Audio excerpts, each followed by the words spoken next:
Okay. Hello, everyone! My name is Abby, and I am a professional Dungeon Master. Today I'm repping the Swift Sunrise as your Game Master for Inc. We're very excited to play this fall week session. I hope that you are excited to watch it. We have some lovely players around who will be uh, introducing themselves in a second. But before we proceed, I would like to take a moment to acknowledge country. I'd like to begin by acknowledging the traditional owners of the land on which we meet today.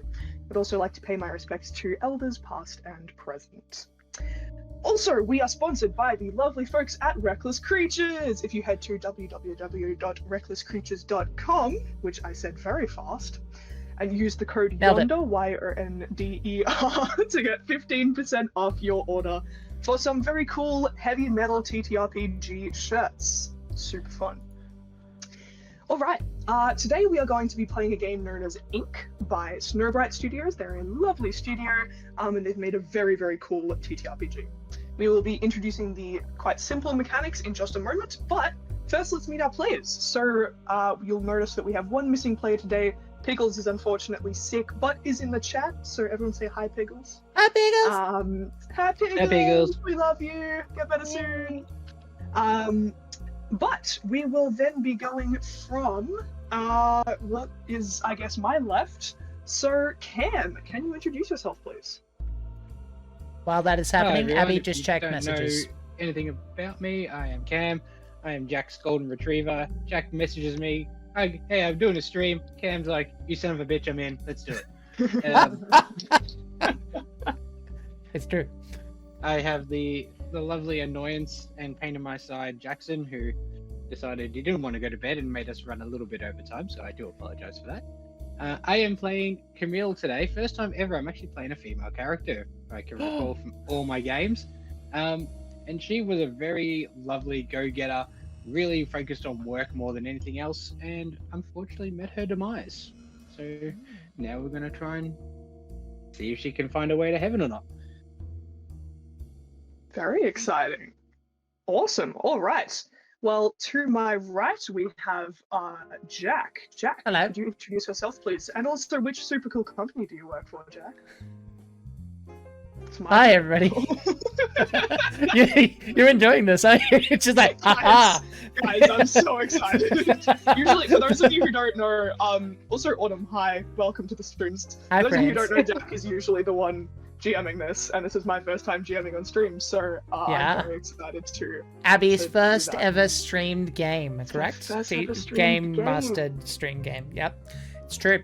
Hello, everybody. I am Jack. I work for Dungeon Master On Demand as a co-founder with Abby.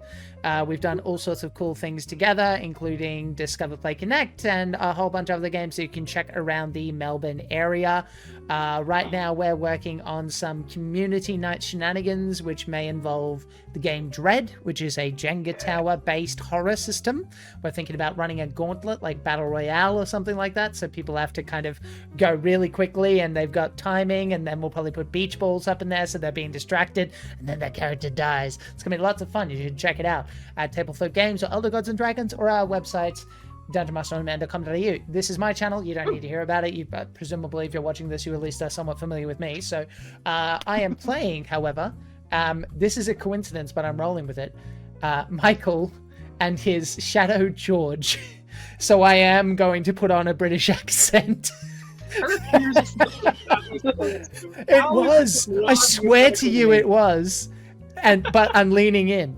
Fair enough. Yeah. I am sense not in this going. This game is very heavy in the amnesia department, so I'm going to discover what my character remembers about his life in the game. But I'm very excited to play this game. For those who don't know, it's very much about the afterlife and a whole bunch of other stuff that Abby's going to tell us all about in just a moment. Yeah. But before that, we have one more lovely player tonight. Sam, could you please introduce yourself? Hey everyone, my name is Sam. I am playing Jenny / Baxter for today.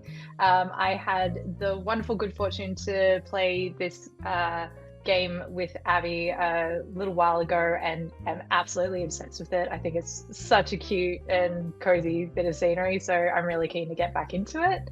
And yeah, kind of just bouncing around the Twitch space. You might have seen me off and on in a couple of charity things, but yeah, so happy to be here and doing this.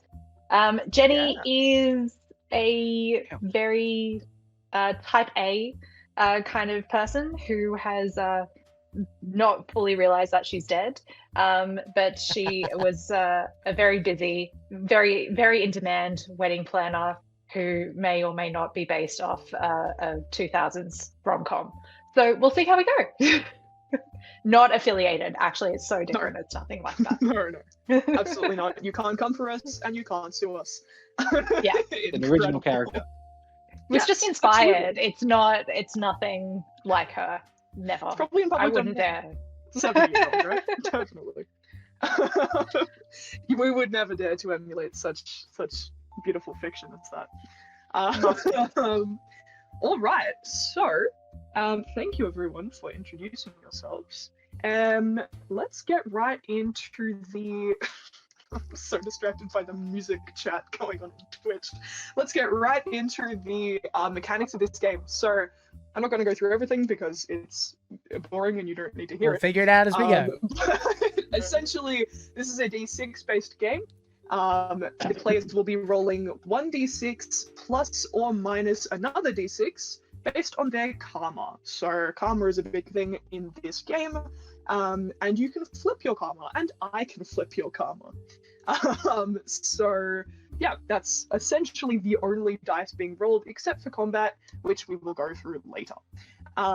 This show will deal with themes of death, potentially grief, potentially other very similar themes. So if that is something that you are disturbed by or triggered by, feel free to leave the space, take care of yourself, be nice to yourself in general. But yeah, unless anyone has any further questions, we will begin. Does anyone have any further questions? Nah.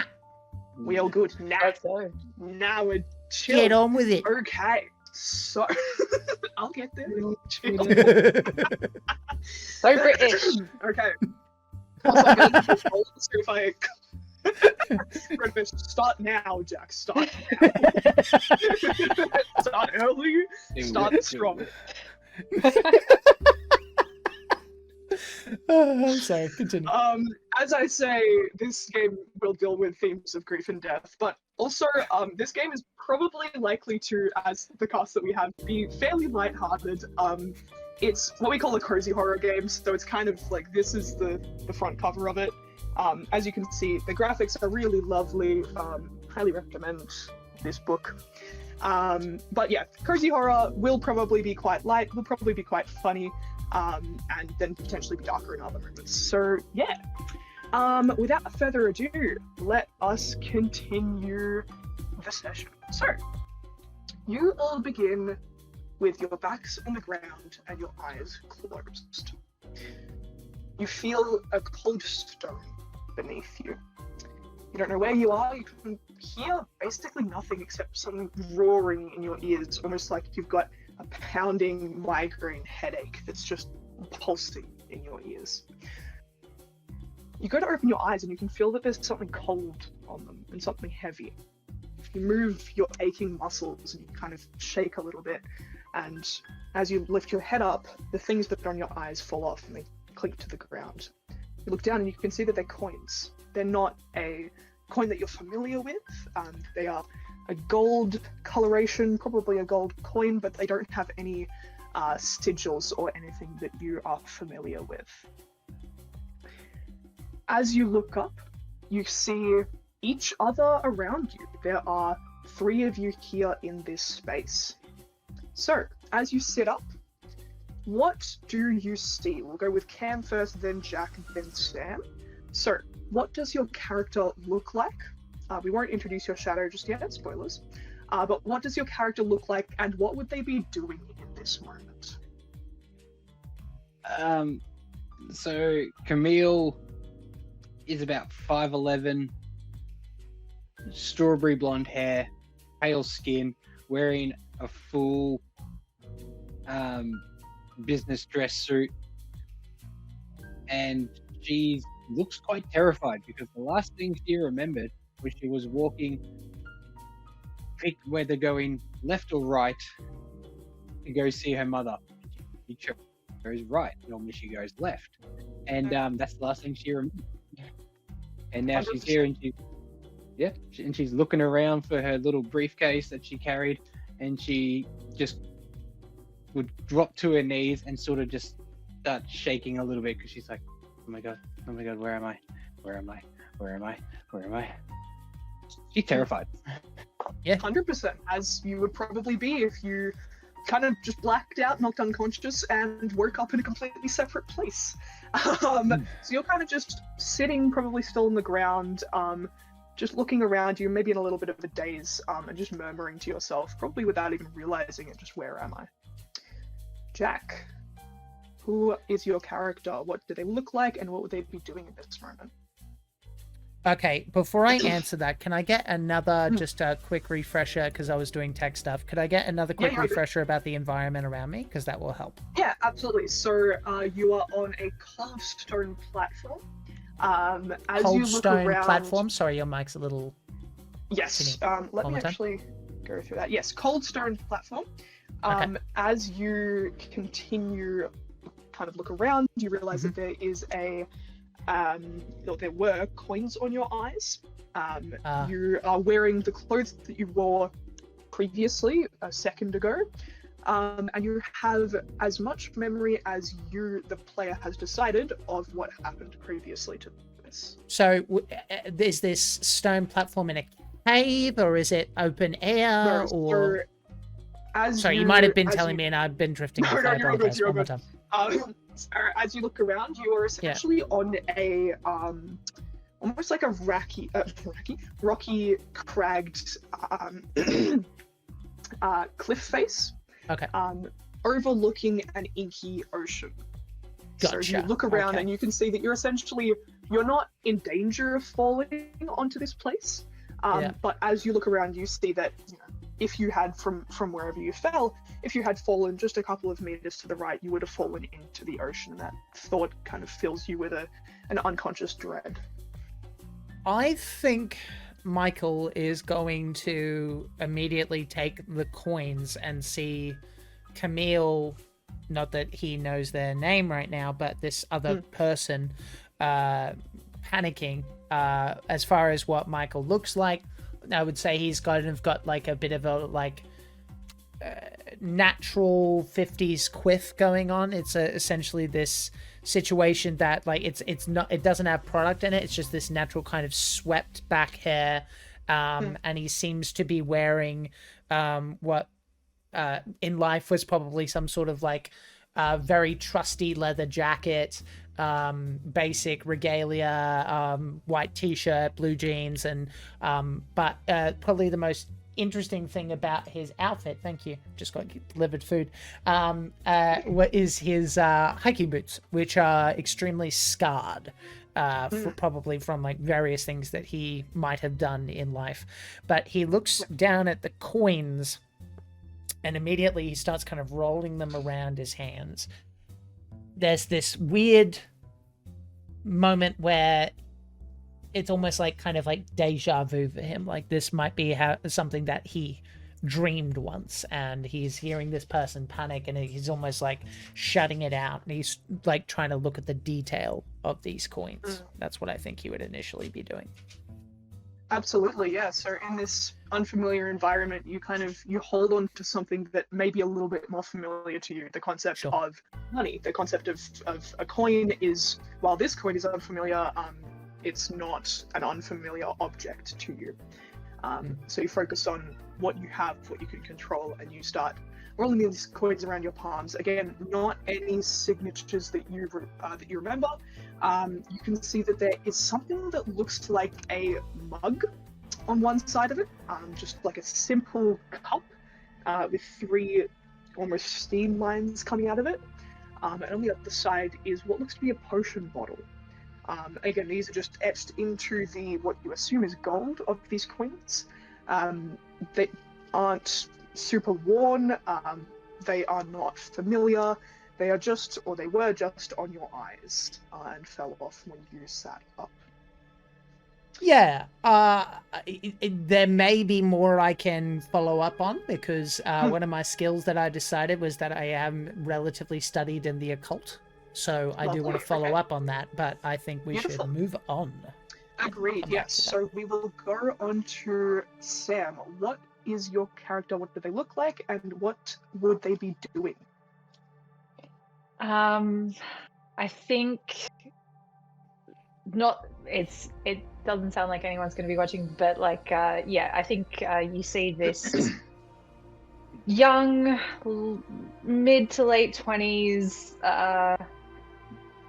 woman, quite petite in frame, wearing a striped nautical-esque bodycon dress with like a bit of peplum, very 2000s, and some, moderately sensible heels for the time that kind of resemble like Lady Gaga's like little shell boots.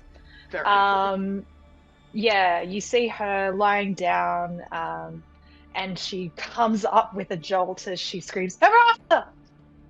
And she's just the coins have fallen out and scattered somewhere, I guess, and she's holding really tightly onto this olive green sash thing that doesn't make a lot of sense because she was pulling on something and now she's woken up here mid-rant. Huge headache. It's awful. And is looking around at the beach and these two bodies and kind of calls out, "Daniel? Marcy? Where is everybody? Where is everything? We have 10 minutes, right?" And then she picks up the coins and looks at them and sees the etchings and goes, "I think, why are there drink tickets here?" Okay. And I think it's going to look around to see where the bar is. 100%. Yeah. Yeah. You look around to see where the bar is, and you see not necessarily a bar, it could be a bar, but you see a lonely shack just down the mountain. So you are, to remind you, on a flat platform that overlooks the inky sea. As you kind of look around, you can see a couple of other islands scattered around you. Not super close, you would definitely need a boat to get there. But this particular island that you're on is quite small. It's literally just your platform. There's almost what looks like a winding staircase down, carved out of the stone, not cleanly. It would look dangerous to go down, but you could. And down below where the staircase leads is this shack. It looks like it's made out of a weathered kind of wood. And also kind of, you squint and you can see light inside, but very, very dim light. There is no sunlight here. There is no sun. It's important to note that you can see, because this place is simply lit. It is not brightly lit, it's not dimly lit. It is just kind of a monotone grey light that extends all around this place. In that monotone grey, you can see just the faintest hint of a yellowy orange coming from the shack. This is not... Where is the ship? The other two of you can also respond to this as you hear this person kind of just asking for random people. Well, where's the ship, lady? Excuse me? Looking Are over you at talking Camille. to me? Hey, you're talking to me, aren't you? You're talking to us? What ship did? Were Can't you- you see? There's nothing here. That's the joke. Yeah. were you two part of the crew? Were you? What crew? I just got off a 12-hour shift trying to land a deal. Len? Okay. Well, all I know is that We have know- confirmed this is not a ship. fine. Where do we trade in these dream tickets? I actually love you. I would love to know myself. I choose to believe that that's what this is. There's light over there. What's your Okay. name? Jenny. And I'm pretty sure that I just got fired. So Oh, bugger. From the Yeah. ship. no, from the wedding on the ship. You mean you I just got happen to be divorced? one of the most in-demand wedding planners there is in the city here. So, if Oh. it wouldn't hurt to get a little bit of assistance. Yeah. But we yeah. may as well just drown our sorrows. Yeah, worst case scenario, drink tickets sounds pretty good. And what's your name? Panicking lady. I'm Camille. Okay. Well, I'm Mike. Anyone else noticing a lack of color around here? Or is it just me? Oh, I thought you just dressed that way.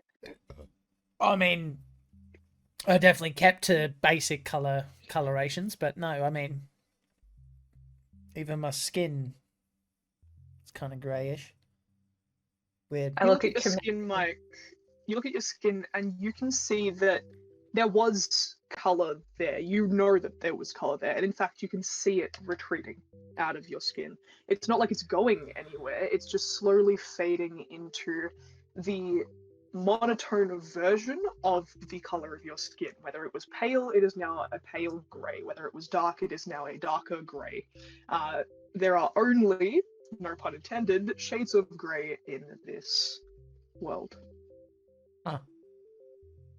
I catch myself while this is all happening. I've just been unconsciously rolling the coins back and forth between my fingers, and I'm like, I know how to do that apparently. While you are looking at the coin, you can see, interestingly enough, that there is gold in this coin. It is a Sure. dull gold, almost grey, but you can see that there's just a yellow tint to it. All right. Well, pleasure to meet you. I only remember my name, and now I've learned I can do this. So that's where I'm at. Can I just check? Is Camille still shaking? No, you now notice she's like staring at these coins, like confused. Well, there's a shack over there. I wonder if there's a bartender. I like this idea. Let's I do mean, it. anything's better than sitting here. I don't know. The view's not too bad. Looking out into the inky black. Turns, walk. Yep, beautiful. Jenny, She as you looked turn at the and you void walk, and she walked down the hill. All right. and the Let's void do does it. not stare back. Jenny, as you start walking down the hill, you hear a very soft padding sound behind you, matching your footsteps.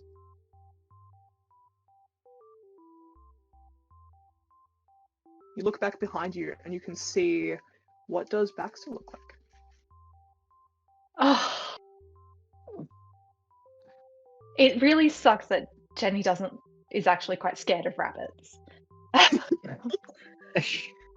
But the cutest, almost sweetest little cartoony, Peter Rabbit-esque little bunny with who looks so soft and velvety, and even though there's no shades of grey, just looks like the lightest little shades, and a little button nose and a little bow tie, and he's wearing tuxedo pants where his little tail can come out, and a cummerbund, and he looks like an absolute gentleman of a bunny. Baxter pads behind her. I Absolutely. love him.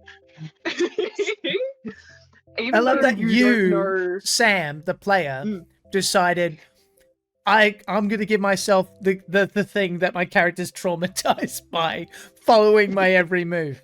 That's horrific. Talk about PTSD. Jesus. Bunnies everywhere. No, that's right. Oh, it's just Ah. God, that's respectful. It is the most charming version of her terror. Mm. Jenny, you enough. realize that you look back and you can see and hear this little grey bunny in tuxedo pants just hopping after you. It's not, chasing you in any way. It's just following you.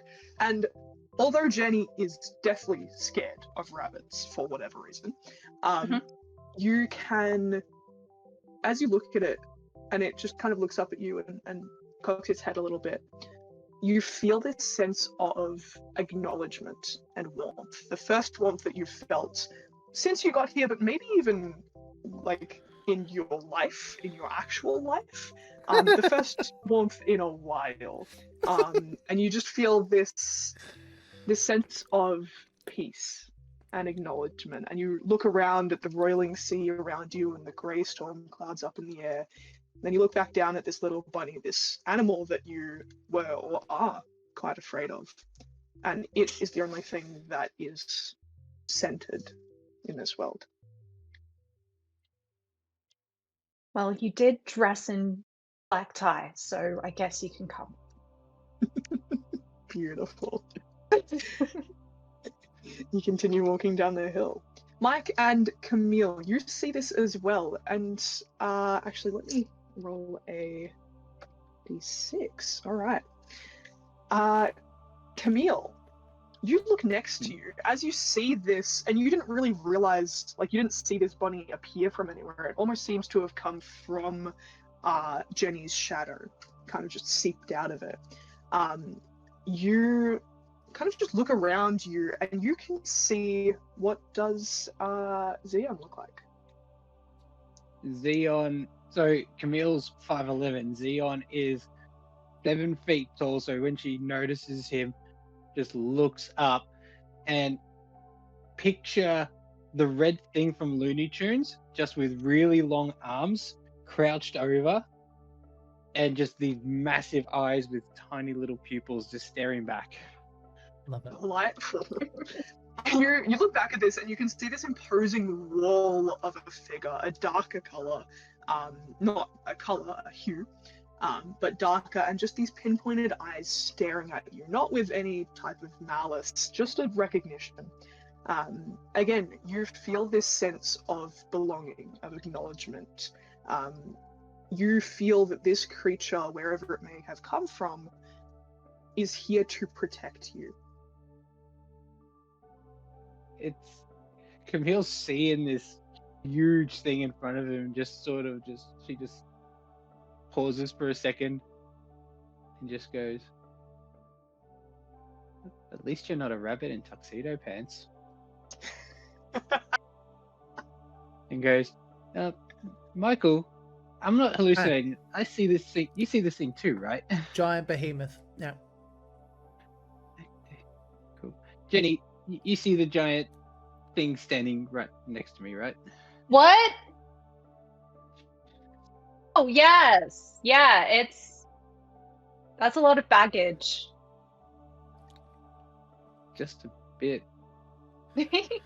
Oh, God, I think I need a drink. You head down as well.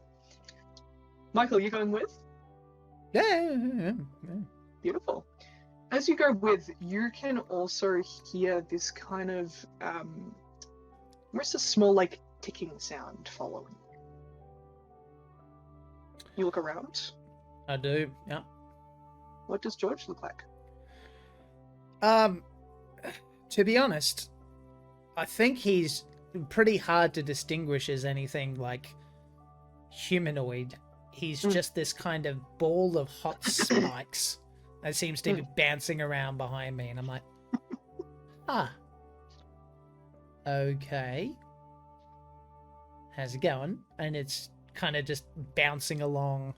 Yeah, it seems to it's kind of like a porcupine on an acid trip is kind of the vibe. Lovely. Yeah.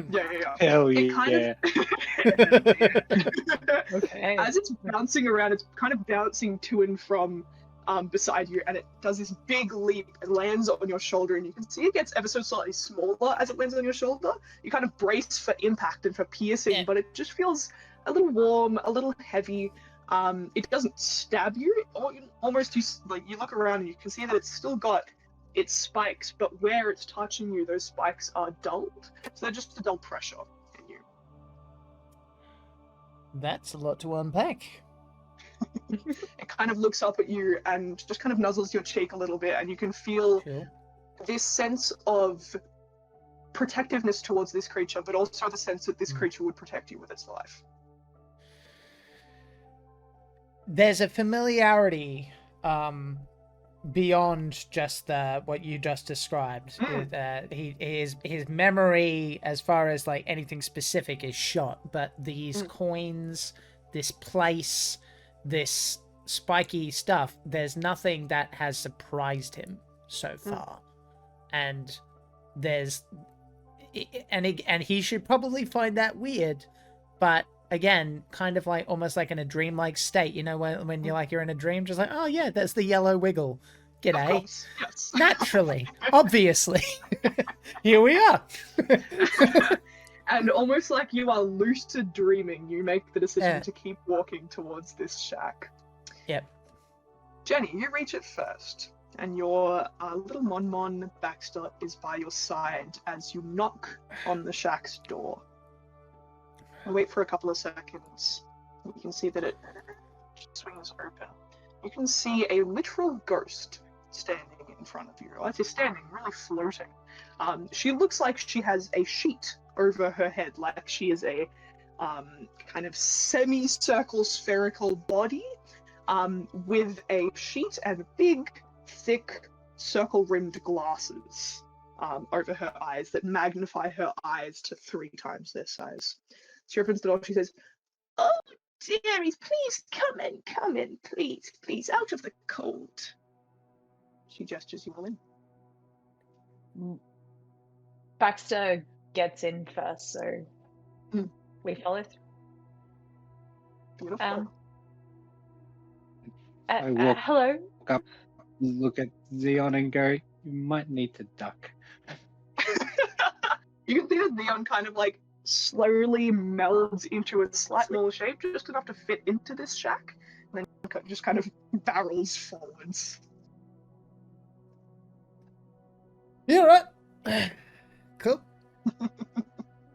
You're going, and the door closes behind you, not through this ghost's doing, or perhaps through this ghost's doing, but she didn't touch it. Jenny, what were you saying?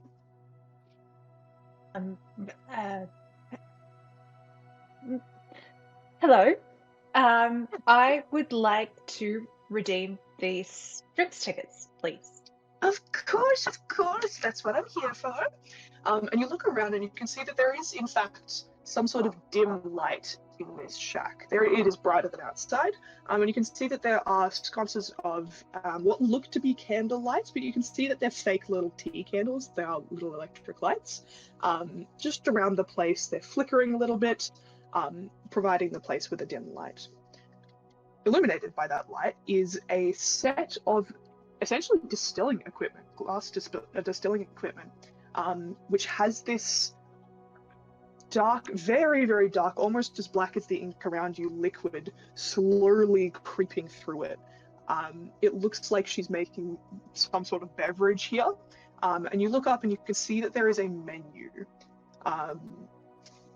that they are selling drinks from. You hold out your coin to her and she says, "Do you have any preference, darling?"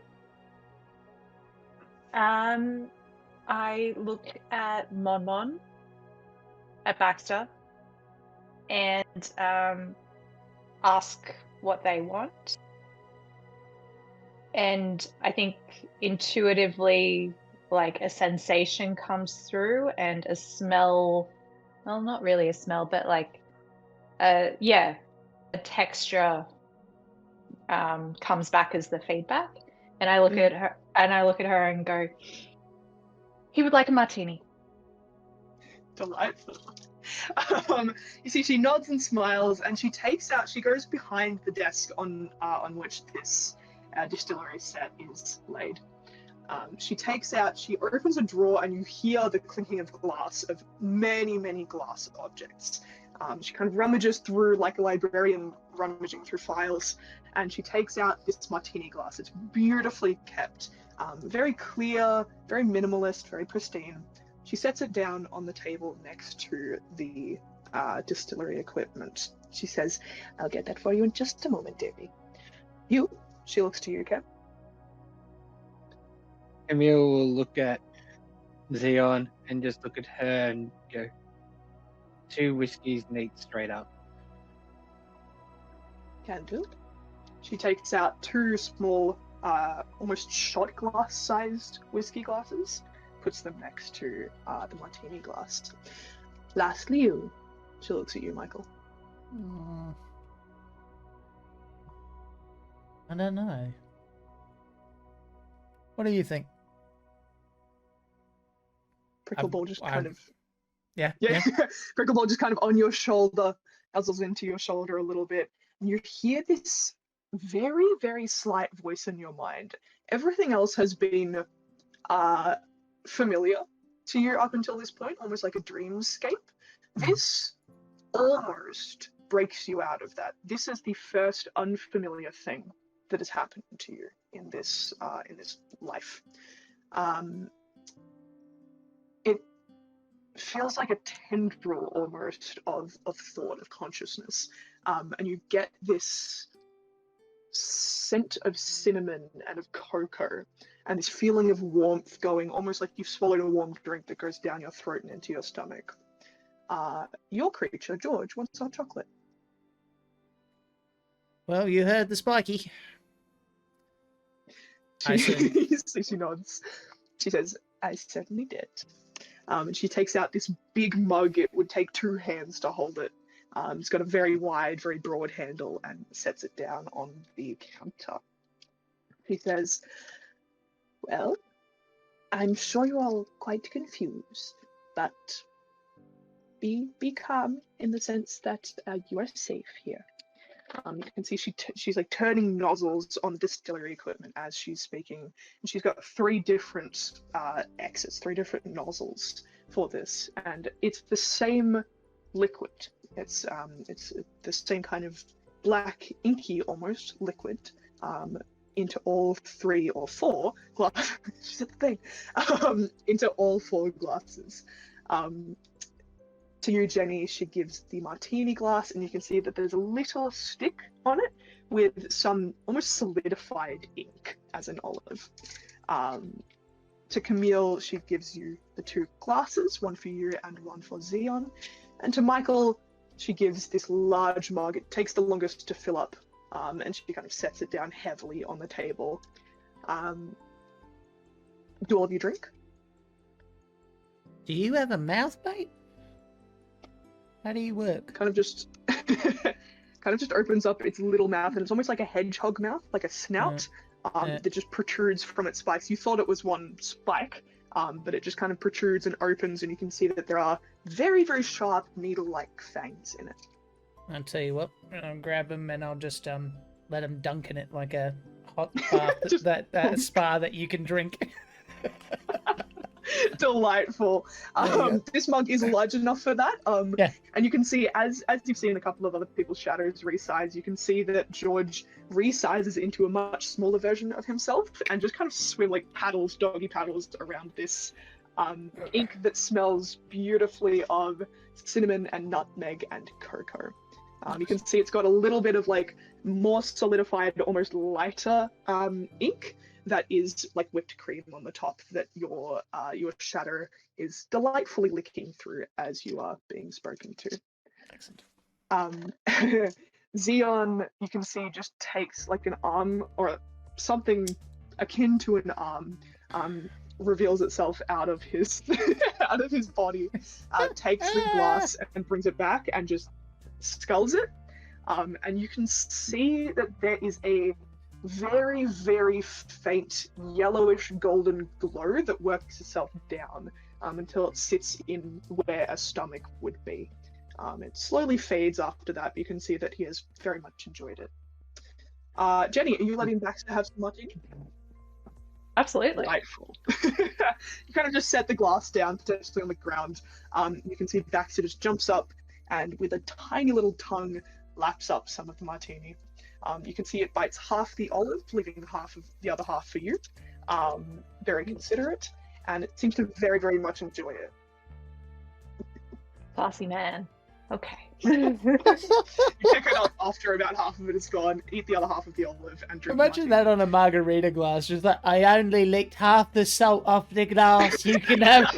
It's good that you didn't say margarita. What would have happened? It's a very intimate, like, first date thing. It's like, so we barely know each other. Licking half the salt on a martini glass is insane. Oh, anyway, That's one of my favorite. you can see that all of your shadows, and you have come to think of them as your shadows. They follow you wherever you go, and they are the same color as your shadows, or at least a little. All of your shadows are quite happy with this, and as your spirits drink your drinks, they are the best version that you have ever had of that drink in life.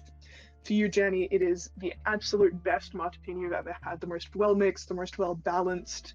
It's refreshing, it's light, it is beautiful.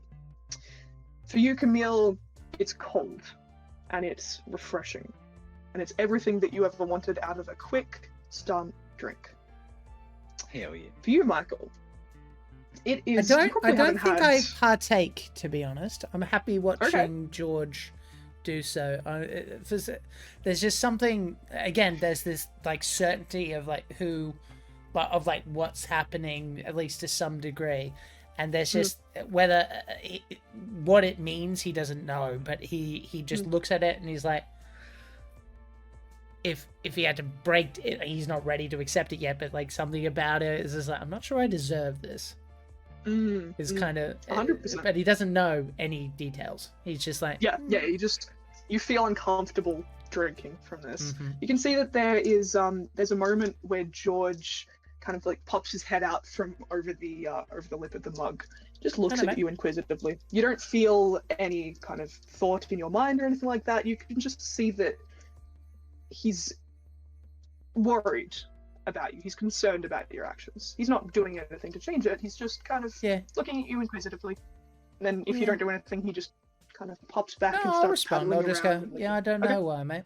I'm as in the dark about all of this as you. I feel like I've known you all a long time.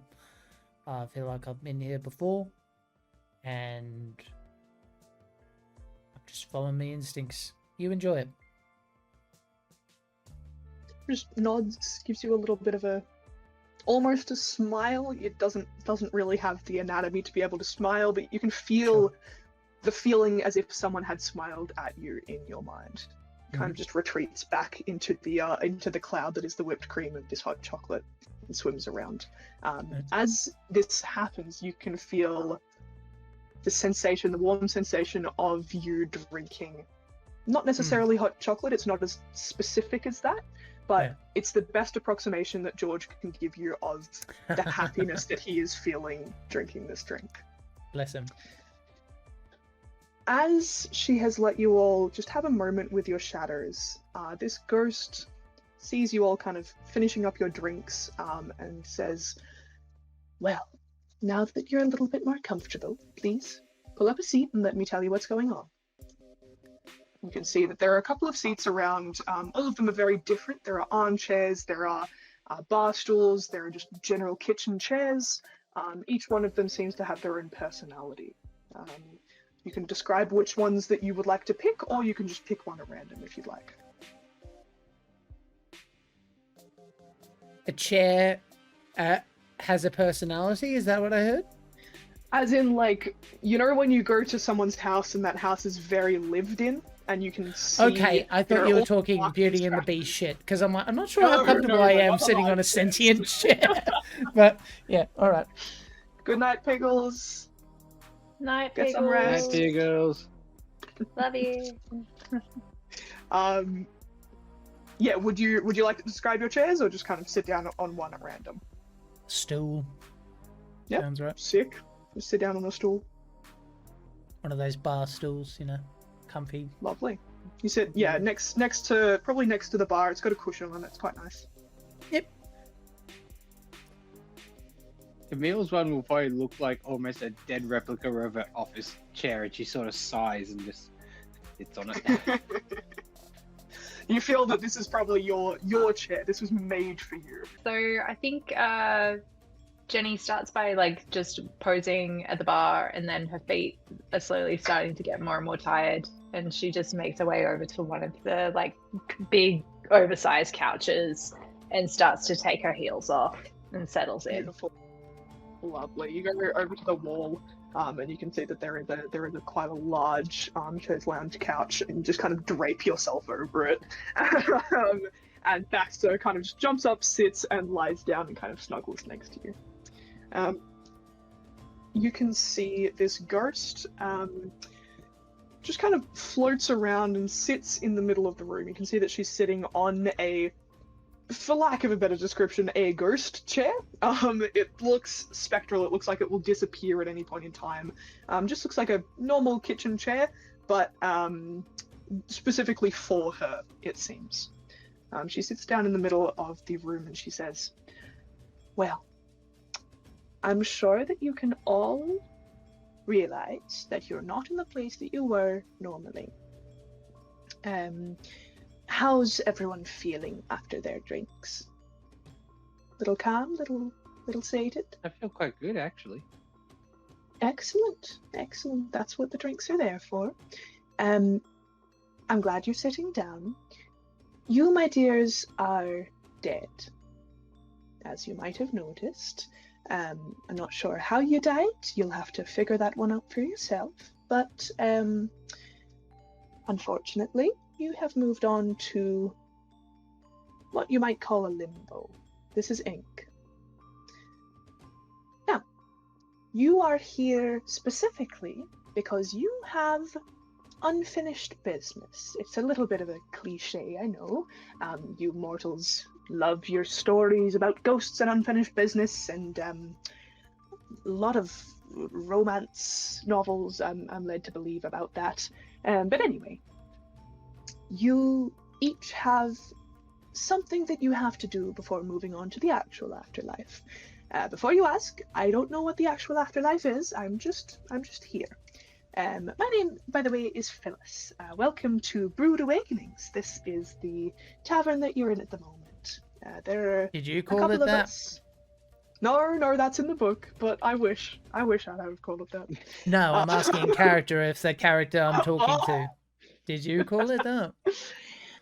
Oh yes, yeah. This is my calling. A couple of his spirits.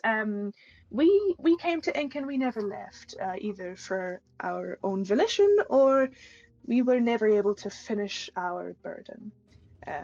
We just kind of stayed here and made a home for ourselves. And this is, well, I happened to land on the key that is the entrance to this place, so I thought I'd call it something to do with joining, I guess. Brood Awakening seemed to be the funniest name that I could think of. Put people at ease, you know. Sure. You guys at ease? Feeling at ease with the Rude Awakenings? Yep. Yeah, I feel Nah. good. All right. Well, there you go. Guess the proof's in the pudding. I'm sorry. No. We're what? We're dead. Yes. We're dead. Oh, Yes. Oh, okay. I didn't want to be the one to drop it, so thank you, Phyllis, for taking that responsibility off of me. I had a feeling. Of course, it's my job. You're all being so casual about this. So everything that was happening, we're not there. And nope. And I mean, like, and I'm looking over at Mike, Sure. George. The Yeah, that's George. and I'm looking at like now how he's dressed and how I'm dressed, and I'm like, are we like from the same time period, or like did we all die at the same time? Can you tell us that, or like have we woken up just like some arbitrary day that like some puppet master has decided that, oh, it's time for us to like fulfill some burdens or something? Like, Oh, well, that's actually an interesting question. There's no, as far as I'm aware, there's no arbitrary decision maker for Ink. You just come here if you have a burden. As far as I'm aware, there's nothing else to it, but there might be. You could figure it out if you want, but honestly, does it matter to you that much? I'm just looking for a little bit of clarity. So also like okay, and so the things that we were doing literally the day of clearly don't matter, and we don't know how much time has passed since we died or anything. Like same day, Yes, correct. 24-hour window. Could be. What were you doing? You know, I'm struggling to remember, but that might be the martini. Amnesia's fine.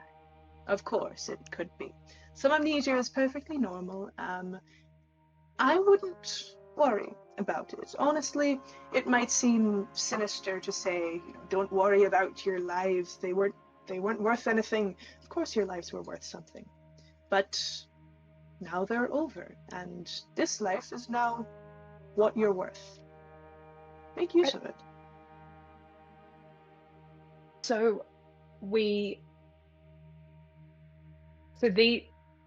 these two have burdens, I have burdens.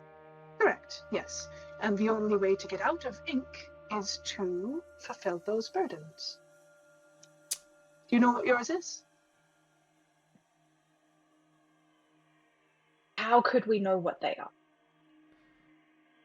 Some people describe it as a pit in their stomach. Some people describe it as a memory that they just can't get out of their heads. Some people have it in a dream. Was there anything that was weighing on you during your most recent living memory? Jenny at this point also looks around to the others. 100%. Yeah. That was also more of a general question. She's Yeah. directing it specifically to you, but if either of you have, or if any of you have an answer to that question, she's inviting you all to speak.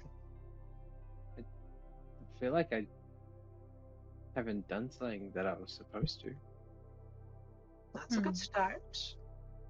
Unfinished business. Do you know what that thing is?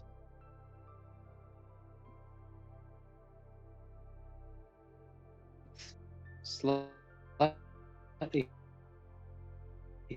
easy, but I think I promised to go see my mother.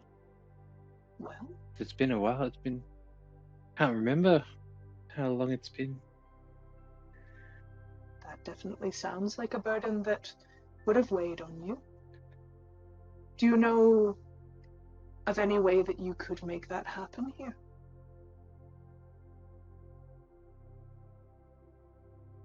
Unsure.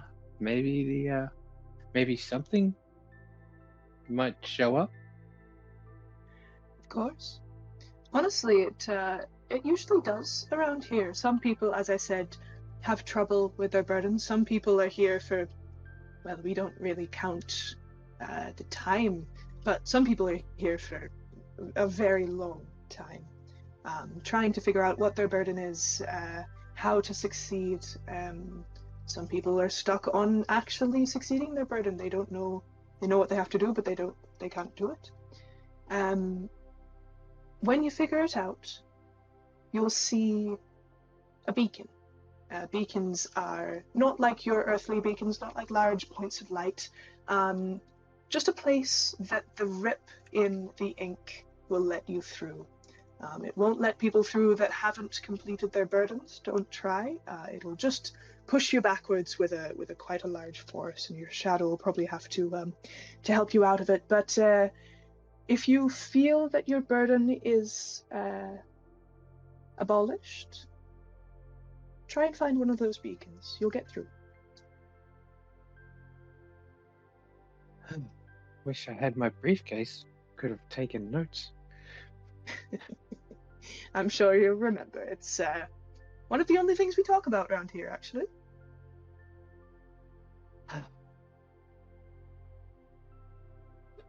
Well, what about the other two? Do you guys have some kind of gnawing that you can't quite explain? Oh, I wish I did. No, I can't remember a thing.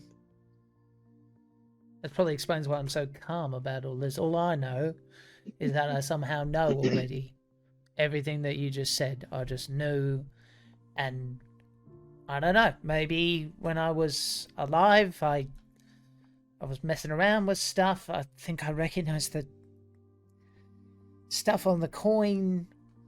Mm. Do you feel you're in a dream, dear? I feel like dreaming's part of it.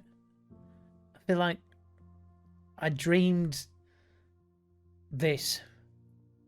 Like I was here, but I wasn't dead. That's it's all, and it's the closest I think you've seen to him having an emotion other than like cavalierness, where he's just kind of like disquieted, and then probably puts his finger inside the hot chocolate just to kind of give him something to kind of distract him with. He's like, it's so hot. I don't know. I do not know. Next. And you, Les. And at this point, she's playing with the sash that she landed with. I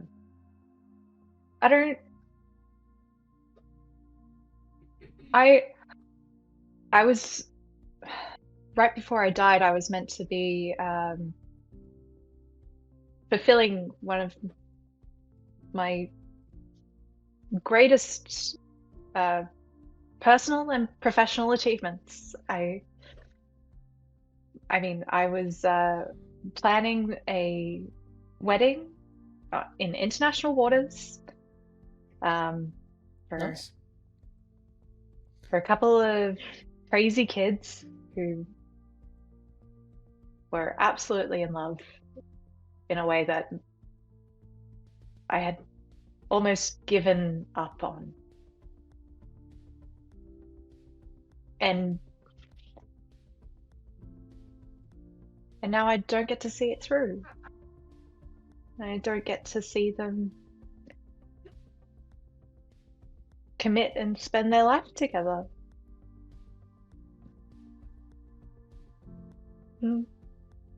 It's quite devastating.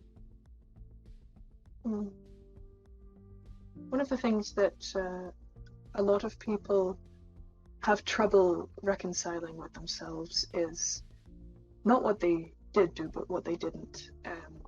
Whether it be seeing a loved one for the last time, whether it be having an experience with someone, with your work, with a colleague, with anyone like that, traveling the world. A lot of people have a difficulty with reconciling that within themselves. And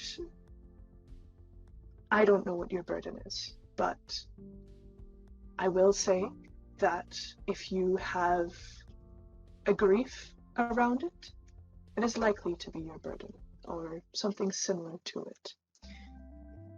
Emotions are different down here. They don't work like they do in the world. Grief is powerful, grief is tangible, and it exists in a way that it didn't in the real world. I hardly remember what grief feels like in the living world, but grief down here is, you can harness it towards your own goals. It's powerful, and it can harness you. Be careful with it. Again, I don't know what your version of a burden is, but all I will say is that if you have a strong enough feeling towards it, chase it. Maybe, and she looks at you, Mike, if you don't have a strong enough feeling towards anything, it will chase you.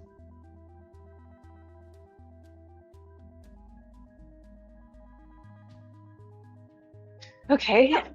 That's enough of the dark talk. I always have that discussion with anyone who comes through here, but really, that's all that I would like to say. I can't tell you anything more other than the keys always change. Really, you must be careful about the keys changing. They rise from the ink and they fall into the ink. It usually doesn't happen with no warning. You will be given opportunity to get off. There are many rafts and boats around. You can make them for yourselves if you'd like, but I would really be careful about the keys. The last thing that I will tell you is be careful of the creatures. Any spirits such as yourselves are likely to be nice to you, hopefully. Most people's burdens are not be a dick. That's really not what most people are here about, but there are creatures who exist in this world only to cause harm and only to prevent you from reaching your burden, so you will become part of this landscape. Be careful of those, and you'll be fine. And really, I do hope that you succeed in your burdens, and I do hope that you leave this place. It's lovely here. You really learn to enjoy it, but I'm sure your afterlives are much better.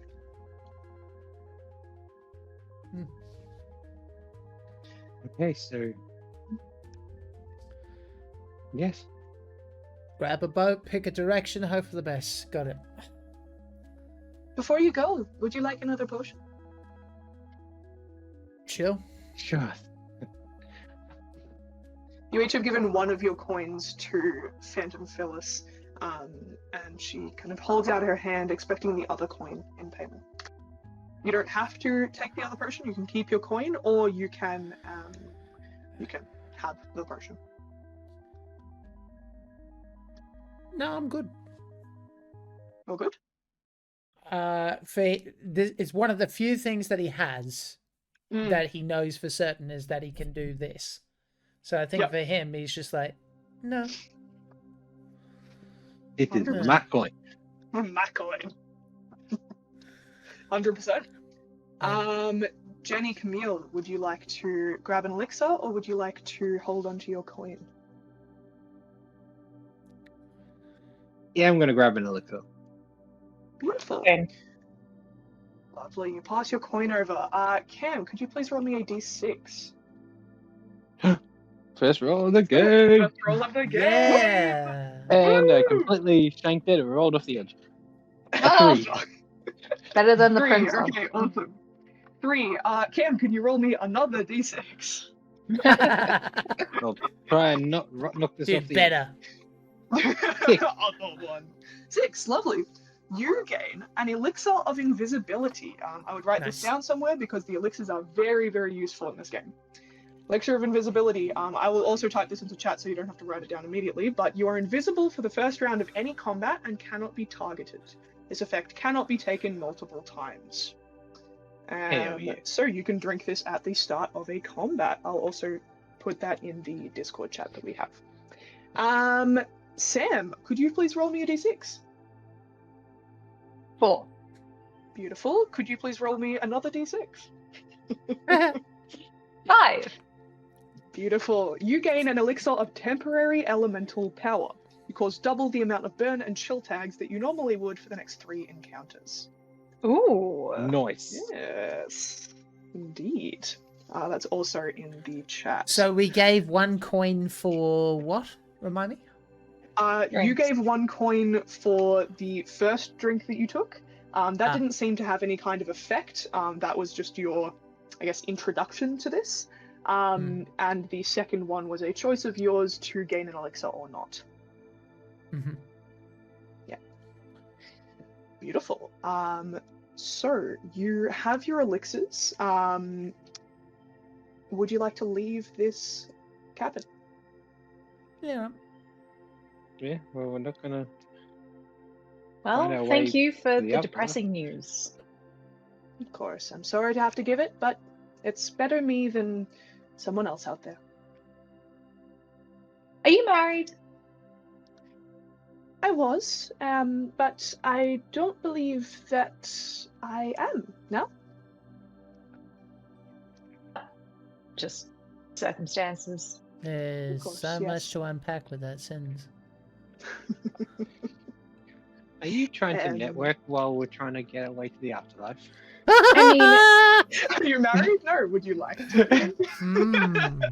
A venue's a make it happen. venue. Look, a venue's a It's venue. a You can lovely honestly... cliffside you can get married in The next to. lovely. Yeah. It's like the wind and the hair. Oh, beautiful. The inky Yes. blackness, the void, The everything you need. void. Who doesn't want to get married next to the It's void? the scenery that we've seen, so I may as well see if we can get them as a contractor. You never know. Yeah, already That's getting delightful. used to the life. No, I'm here for it. Hey, there you go. How good. whales are us. Incredible. Until I believe in love again, this is all I've got. I mean, fair, understandable. Jack's face. My life isn't the only thing dead. Jesus.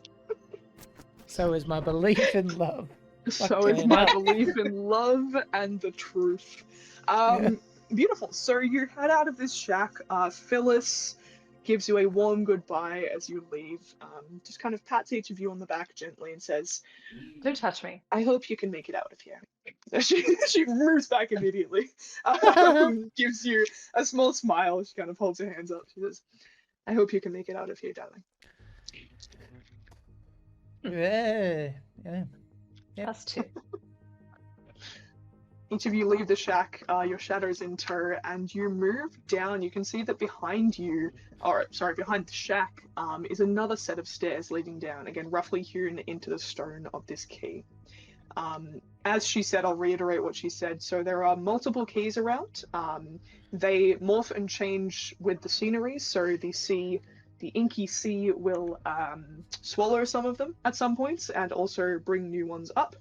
There are some that stay longer than others, so there are very well-established keys that haven't sunk in what our time would be like hundreds of years. People have stayed on them; they're pretty solid, but there really is no less or more likelihood that they are to sink in like more or less than any others.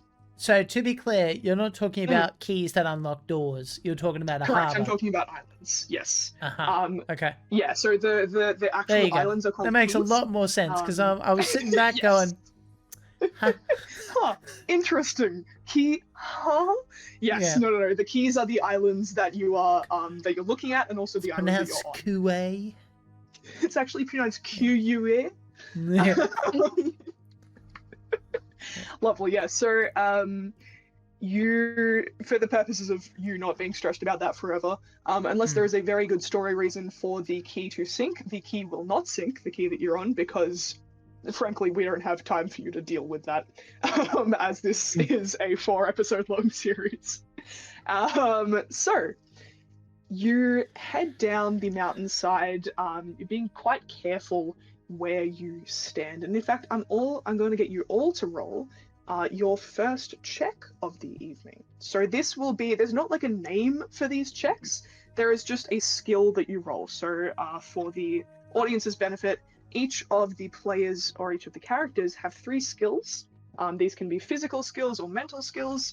If any of you have a physical skill to do with basically climbing down a very steep set of stairs, let me know and you will add 2 to this. But what you will roll is 2d6. One of them will be your base die, one of them will be your karma die, and you will add your karma die onto your base die.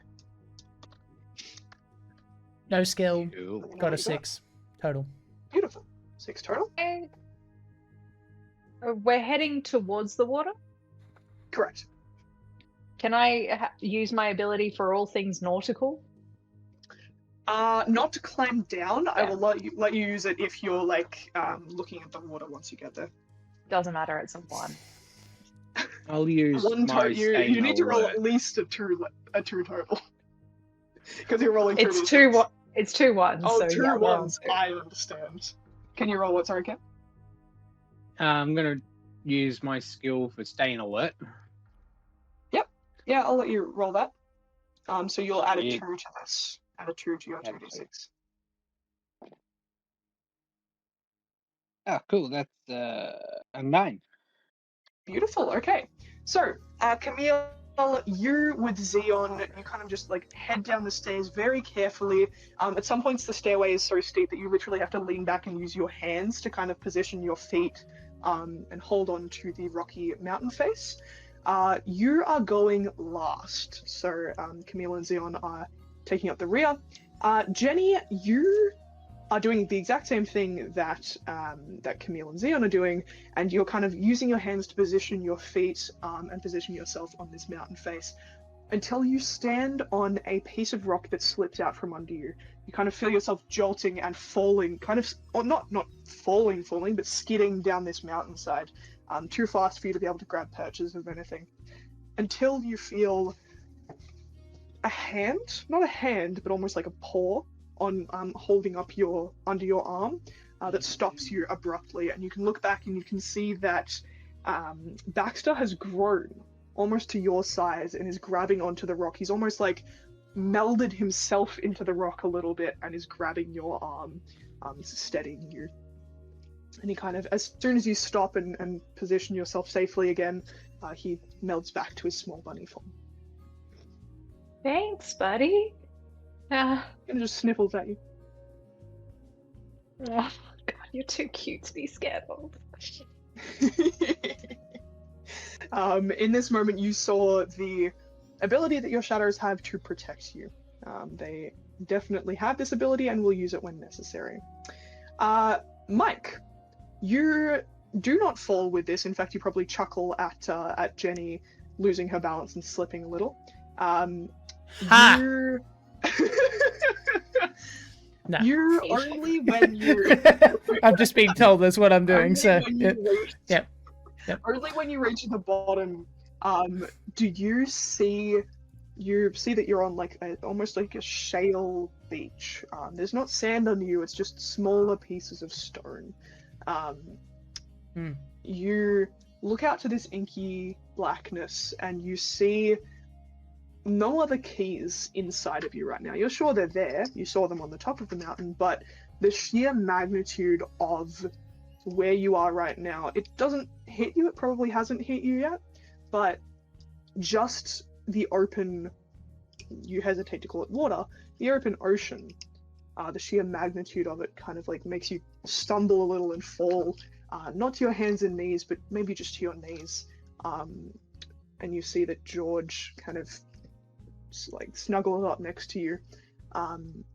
You see in your mind almost a watercolor effect over your thoughts suddenly. You are getting more comfortable, not comfortable per se, but more comfortable with George's intrusion into your mind, and you feel that he's trying to tell you something that you already know, that you are safe with him. And you can see, basically from an outside perspective, the two of you sitting on this beach in, like someone has painted it in a watercolor, like you're seeing it through a haze, like you're seeing it from his perspective, from a third person.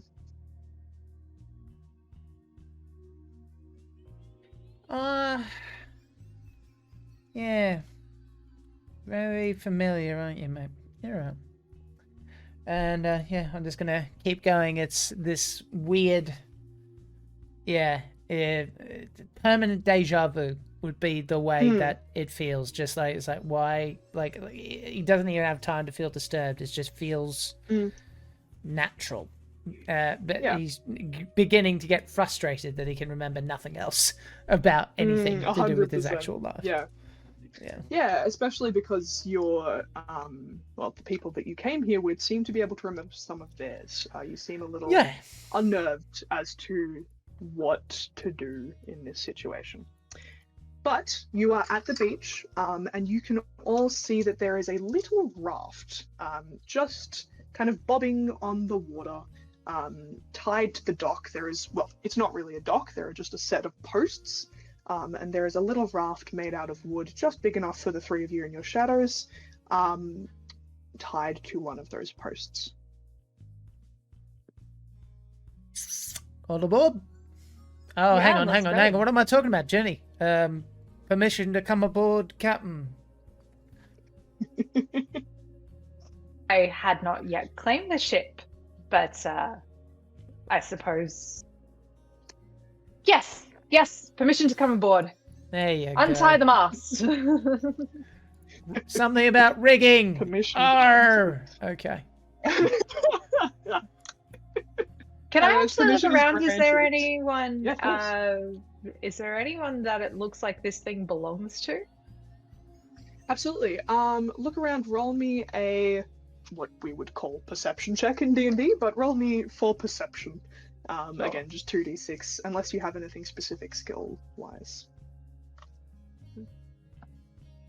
It's a 4, and I guess it depends on how deep we want to take this at the moment. But I do believe a study of psychology also includes human behavior or otherworldly behavior. This is true.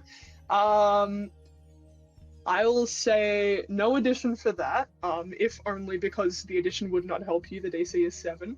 Damn it. But Cool. you look around and you can see no person who this might belong to, but you can see with that roll a little piece of paper tied to the raft, tied to the mast of the raft. I look at the piece of paper. Beautiful. You look at the piece of paper and you see that it just reads, for whoever needs it. Just in kind of a scrawled handwriting.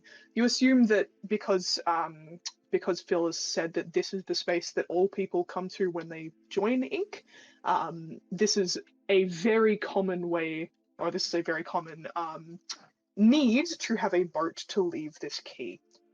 Okay. People have just been leaving rafts here. Okay. Yep. Let's go. You two are rowing. Yeah. Thank you in advance. I appreciate all of your work. You're very skilled and talented, and yes, there will be bonuses on the other side of this island. But yeah, thank you for your efforts. Your corporate is showing. Hi, team. Well- You guys are going to be rowing. Thanks so much for your cooperation. I think we'll continue to be a family here. Aw, Kisses. we treat each other like family. I'm Yeah. fully open to feedback, but we'll circle back to it after you're done rowing. That's right. Yeah. Camille, you should have been a bit more in sync. Compliment sandwich, guys. Compliment sandwich. I'm sorry, there's a lot of Shit, this talking.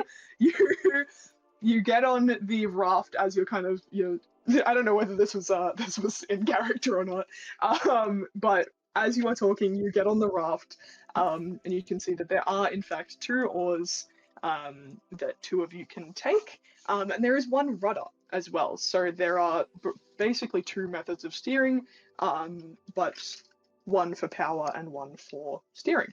Okay. So if Jenny and Michael would like to take the oars, if Camille and Michael would like to take the oars, Jenny, feel free to take the rudder. I will steer. I will drive. You will drive. Excellent. All right. And as Michael and Camille take the oars, 1 on either side, and Jenny sits at the back on the rudder, that is where we are going to take our break. We will see you all in about 10 minutes. Is that right? Sweet. Beautiful. We will see you then. Bye-bye. Bye, guys. See you in a bit. Boy. See you in a bit. Bye. Move it. Just move. Hello everyone, welcome back. If you couldn't tell, we are slightly silly as it is 9:10 on a Tuesday night. Whee! Super good. All right, so we will begin where we left off, actually slightly after where we left off, your first ride from key 1 to key 2, goes without a hitch. While you are very new to each other and not necessarily used to working as a team, whether it is Jenny's excellent communication strategies, whether it is Camille's willingness to be part of a team, or Michael's strength, I guess, we will continue to the next key without issue. You notice as you sail, or you have noticed as you sail, that the inky blackness is in fact just that. There's no translucence to this, as you can see. Like it acts like ocean water. It's waves, it's ripples, but it is simply black.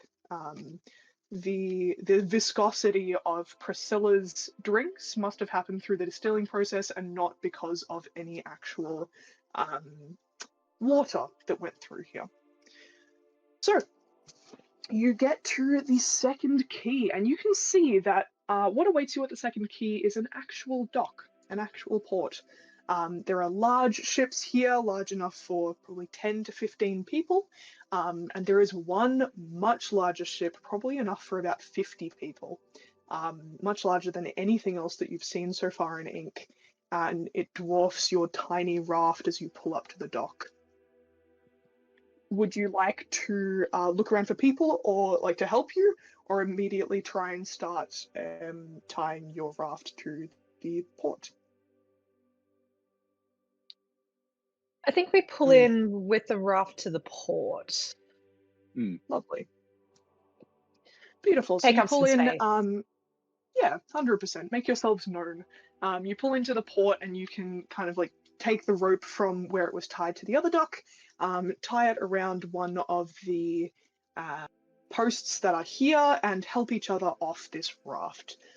You get the sense that you will no longer be needing this raft. It will be probably taken back to Key 1 by someone else. You get the sense that unless you have built a boat for yourself, no one really owns these vehicles. They are just almost like public transport for free use if it's there. So you get off this raft, and you can see that there are a couple of people kind of wandering around. This isn't a large port, probably 3, maybe 4 different docks coming out of the ground, and it is still made of this rocky material. But you can see that beyond the rocky material that you're standing on right now is a sort of dirt. Again, very, very dark grey, but still dirt, and still the texture of dirt as you stand on it, even though you have shoes on. At least I am assuming that all of you have shoes on. You walk towards what you can see is a small town. There are houses here made out of all sorts of different materials. You can see some are made of wood, some look quite new, some look as old as Priscilla's shack. There are some made out of the stone. You can see that slabs of stone were cut into houses, and you can see that there are even some subterranean houses that have been cut into the dirt and the stone that is made up of this key. What would you like to do? There are people just wandering around. I will just look at the other two and probably go try and find like a congregation of people and try and just slide my way into conversation, maybe. 100%, yeah. Not to be too stuffed, and just be like, "Hey guys." Absolutely. So you look to the others, and you can see that they're kind of just marveling at this place. And you look around at the other people in this, who reside in this town, you assume, and you can see that there's an odd mix of spirits, such as yourselves, shadows, like the ones that you have with you, and actual ghosts, like Priscilla. Or Phyllis, sorry, not Priscilla. There are, there's an odd mix of them. They're just kind of communicating in and amongst themselves. There doesn't seem to be any kind of very obvious segregation between them, but it is odd to you how frequently you can see ghosts that are obviously here permanently, not just as spirits who are wanting to leave. You go up to, you can see that there's a conversation happening between two spirits and a ghost shopkeeper. You kind of just sidle up to them, you can see that the shopkeeper is selling what you can only describe as trinkets. There is no rhyme or reason to what is actually happening in this shop.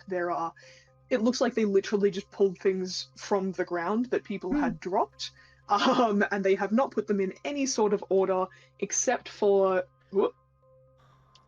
Hey, he's back. Except for there are a couple of shelves, almost Wall-E-esque, if you've seen that movie, where they've put more what looks like fancy equipment. There are a couple of mirrors, you can see a couple of like utensils, silver utensils. Those ones are put up on shelves, and the rest are just sprawled in a jumble on the counter. I believe Kim is frozen. No. It's okay. You can probably still hear you. Excellent. Well, while this is happening, what would the other two of you like to be doing? You can see that that Camille is just kind of sidling up to these people. You can't really hear what they're talking about, but she has gone to talk. I think seeing Camille take like a quick lead, Jenny leans over to Michael and just quietly goes, "Oh, she's showing some initiative. Very impressive." And then follows into the crowd just to see what she can observe and hear of like people in the area talking about. I remembered something. I don't like small towns. This feels like quite a big town though. Like this is so much bigger than the landing that we were on. That's relative. The single shack I can respect. This is I'm half expecting someone to offer me an apple or something weird. Anyway, it's fine. Are you worried about getting robbed or something here? I don't know. I don't remember nothing. I just know I'm just picking up what I find out about myself, and I don't like small towns. Tick. Okay. I know how to do coin tricks. I don't like small towns. That's what I know so far. Okay. Super good. Work in progress. But that's great that there are some things that we know or think. And we're going to move on. We're going to do our best, yeah. Camille, your attempt to sidle up to these people, not quite remembering that you have a 7-foot wall behind you of your shadow, Xeon, as you're trying to be kind of like, not stealthy necessarily, you know they'll see you, but just kind of sidling up and just listening in and eavesdropping, and Xeon just slides behind you, almost making that like that stone on stone rumbling sound as he moves.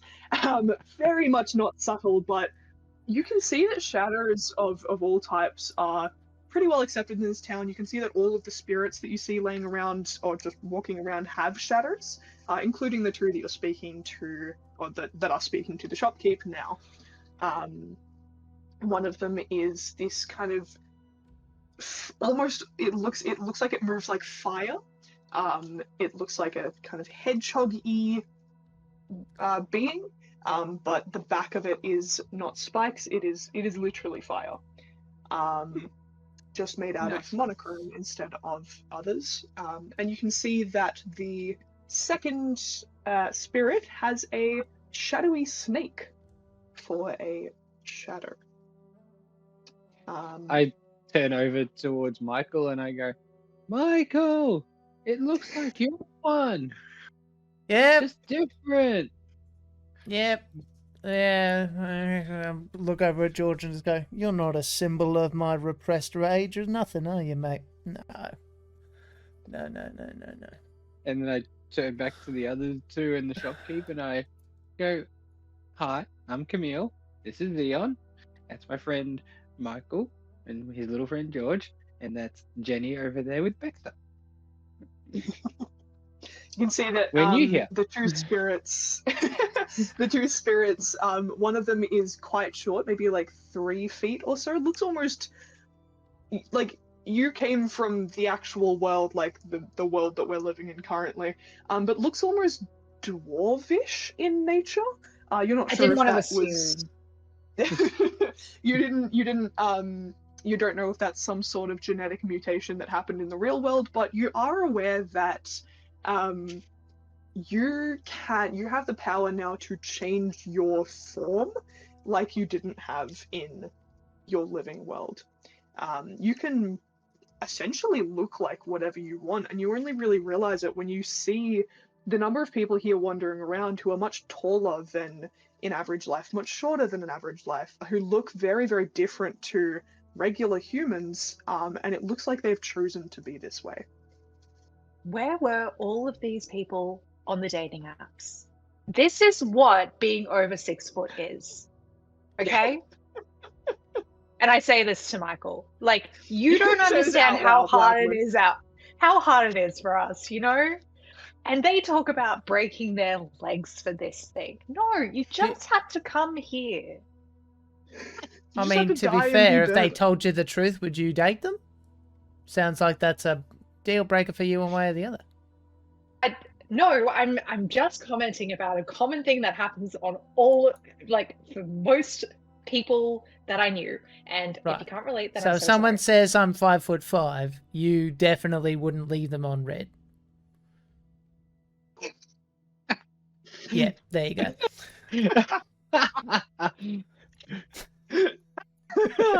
Delight. And I walk away. You just leave the conversation. Mic drop done. Oh, incredible. Amazing. Oh, straight up delightful. Damn. Damn, you read you like a Emotional goddamn book. damage. Amazing. How tall are you? Incredible. 5'5", red. Yeah. Oh, that's so sad. Why? I'm so glad that I'm short enough for none of that to actually matter. Oh boy. As this is happening, and as Jenny just kind of like watches in probably awestruck horror as Mike walks Shame. away. Shame. Shame is fair. Shame is fair. Camille, you see that these two people, one of them looks quite like a dwarf, very, very long beard, short stature, and the other one looks just kind of like a normal human, but longer, taller and longer. They look to you and they say, or the dwarf says, "Oh, welcome. Yes, you said you're new here." Yeah, literally just showed up with the other two and Xeon. Yes, Jenny's like what a lovely disappeared from the chat. Jenny does not exist. She's in like a mosh over there. Did I eviscerate you? Are you gone from this plane of No, just like when existence? Camille is pointing, it's like it's now just Michael. It's done. It's fully. Jenny's looking for the closest bar she can possibly get her hands. Yeah. Just like we walked in a circle. 100%. I don't have to stand for this. Just rose back to Phyllis's place. Oh gosh. Actually, I'm gonna stay You here guys, with I'm you going for a back to the while. other side. I can't stand these guys. This dwarf, as you say, like, oh yeah, I'm here with these two, and you gesture over to no one. The dwarf kind of looks around you and says, "Oh, good, excellent. Well, welcome. My name is Paul, and this is little DC." And you can see that he has the porcupine kind of fire boy. I go, Whose "Hey, name little is- guy," and I go to give it a little scratch on the head. You get a little scratch on the head, and you expect that like its nature looks like it's going to immediately react very badly. And you can see that it kind of raises its hackles a little bit as you go towards it. And you see, kind of out of the corner of your eye, the dwarf make like just a little hand motion, just a little calm. And DC, the shadow, seems to calm down a little bit and accept your head scratches, and seems to enjoy them more than he thought he would. So, how long have you been here for? Oh, we've been here, oh god, time works differently here, doesn't it? Maybe a year or so, I think, maybe? Yes. This is Sylvie, by the way.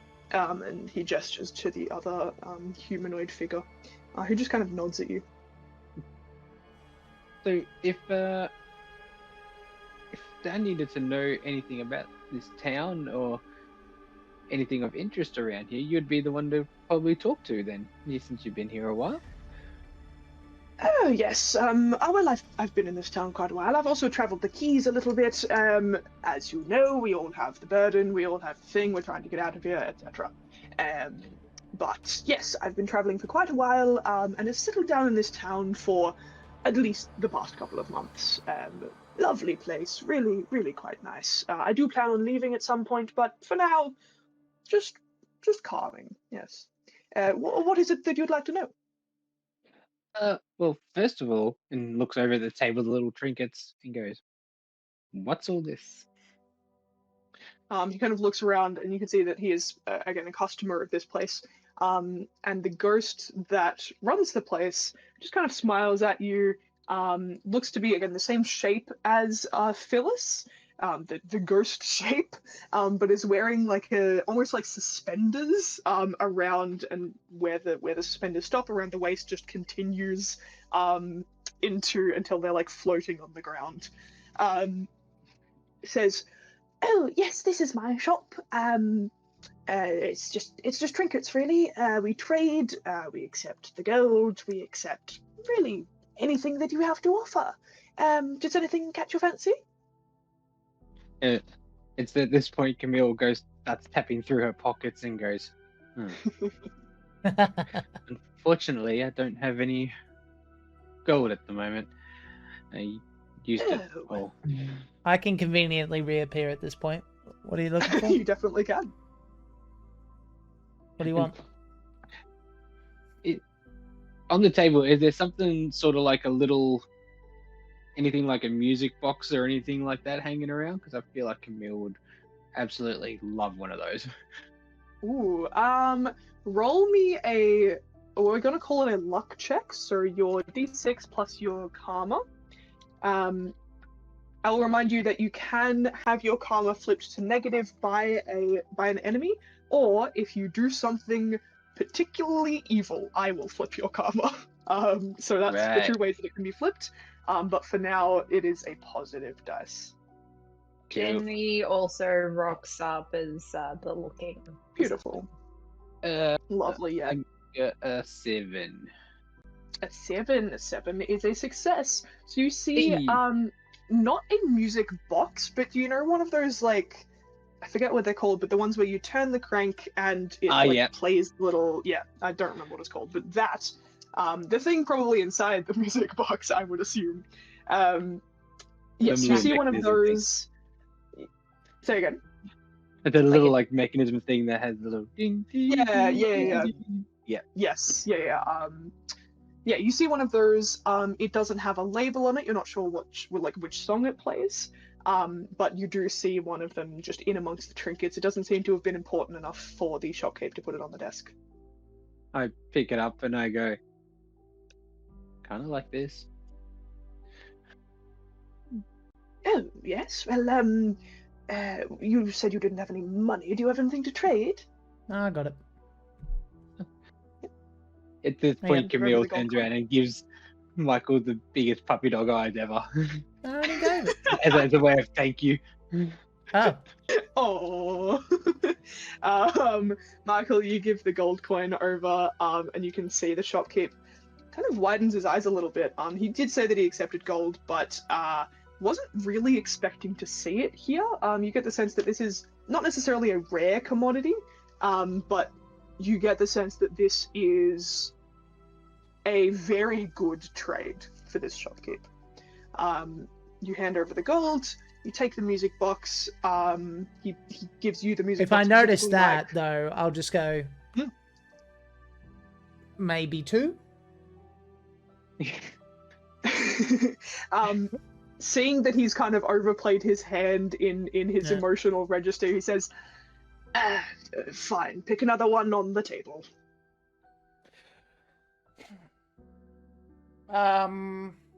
Not one of these ones. And he kind of like he puts his hands out to the rows of things that he's deliberately set up to be pretty. The mirrors, the cutlery, anything that looks slightly more valuable. He has taken off the table for this trade, but one of the jumble on the desk. Cheeky Jumble? bastard.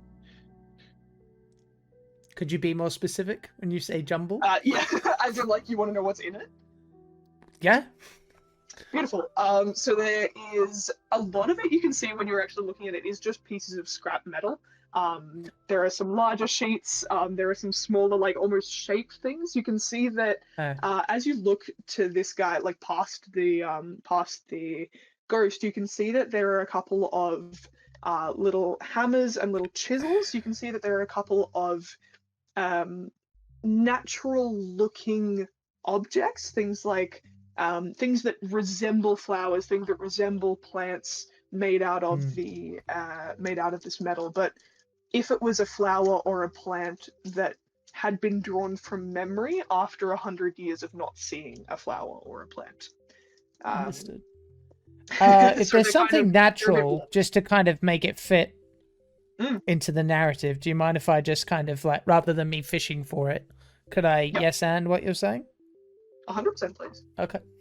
I think he would notice this little piece of amber that just kind of seems to be on the table, and like he can't explain why he wants that, but he's like, I'll take that. 100%, yeah. You grab this piece of amber and you can see something interesting in this. Roll me 2d6. Sure. 6 In total? in total. Lovely. You aren't sure exactly what this is, but it looks to be organic. There's something organic in this piece of amber. Not just like a piece of metal that was made to look organic, it is actually something, it looks like flora rather than fauna, you're not really sure. But you get the sense that of the organic things that are here, which are not many, you have probably one of the last pieces. Well, George, you mind that, yeah? Kind of just like takes it, and you can see with his what are essentially quills, kind of the quills meld themselves to grab it and bring it down into himself, and then the quills grow back, almost like a little lockbox. Nice. See, the ghost looks around at you, says, "Can I help you with anything else?" I am officially broke. So if you ladies want to trade, you go nuts. No, I'm happy. And then I'll turn to the little dwarf and go, Yep. So did you always have the beard?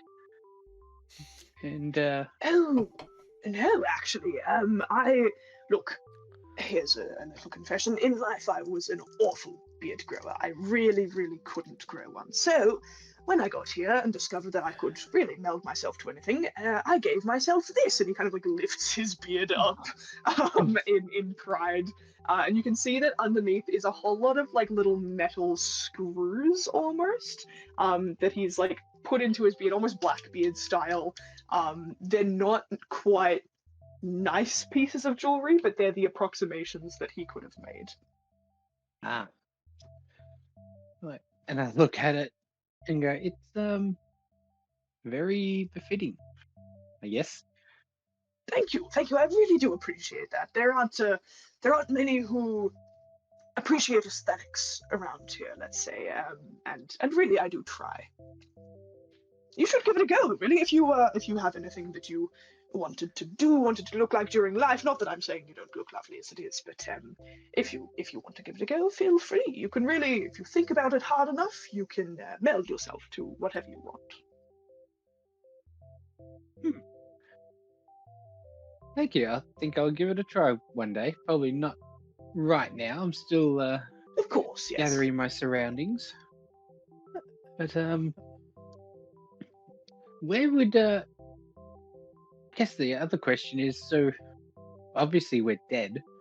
So Correct, I'm yes. guessing we don't need to Mhm. eat or sleep or anything like that. Nope, no, none of those things. Just, well, we don't need to drink, but really, a good cup of coffee doesn't go astray. There are a couple of different breweries around, elixir shops, whatever you would like to call them. I can recommend you some very lovely ones, if you would like. They're Always down honestly, for a and nice cup kind of coffee.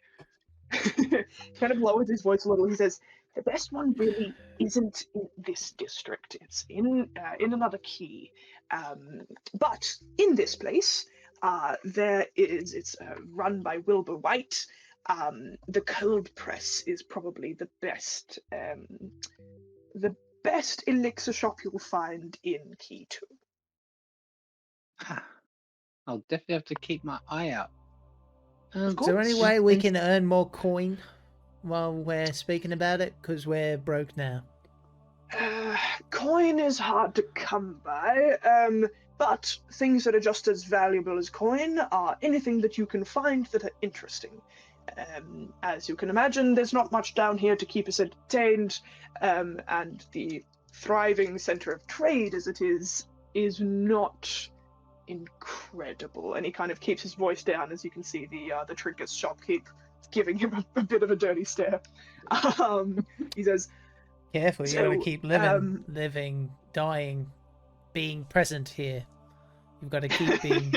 Yeah, that doesn't work as yes, well. well, it's just, Pre-death. some of us, we have to change our metaphors around here, don't we? Yeah, keep residing here. There you go. Yes, keep residing in this prison that we call Ink. So, I would go around and explore if I were you. You seem like the exploring types.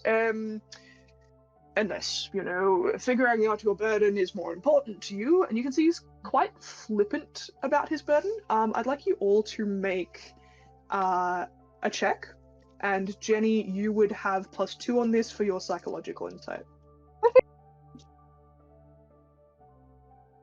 Ooh, got a 6. Beautiful. I got a 9. Lovely. 5. What specifically are we trying to recall? Just so I can potentially. Put You're my just skills trying into play? to read. You're just trying to read him. So any kind of Ah. psychological, mental, anything No. that you might have. 5. No, all good.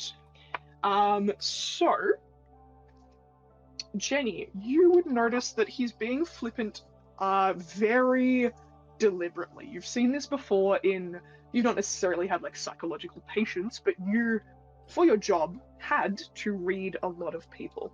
And you know that people are very specifically flippant like this when they actually do care rather a lot about something that they cannot change. You realize that this man, Paul, probably hasn't been able to figure out his burden or hasn't been able to complete it and is therefore stuck here for the time being, and is being very brave-faced about it.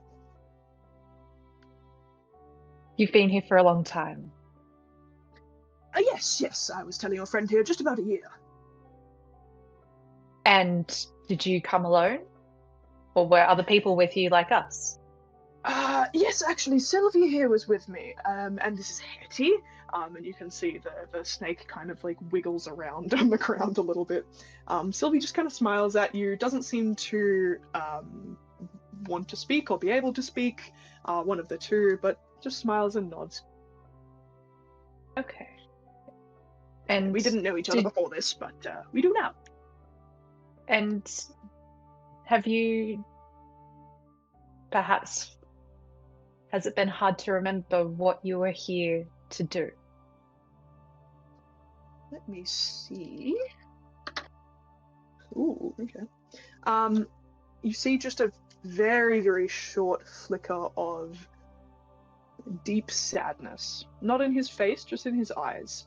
And it immediately recovers and he says, yes, a little bit. I don't seem to be able to remember a lot about my life, but honestly, it's quite nice here. I don't mind it. And the adventures are fun. You can, bring up a sword and fight monsters if you'd like. It's very fantasy, which I quite appreciate. Nothing like my dull life at home. Yeah. You can see his smile. It's not difficult to recognize that his smile is quite forced at this point. Kind of seeing that he's at his edge of social nicety, she'll politely refrain from delving in too deep, but kind of just notes and then goes back to busying herself with the trinket shop, or maybe the guy or the stall next to the trinket shop. But I think given what he's shared and shown, she wants to pick up something that would be just like a small token of encouragement for him. Do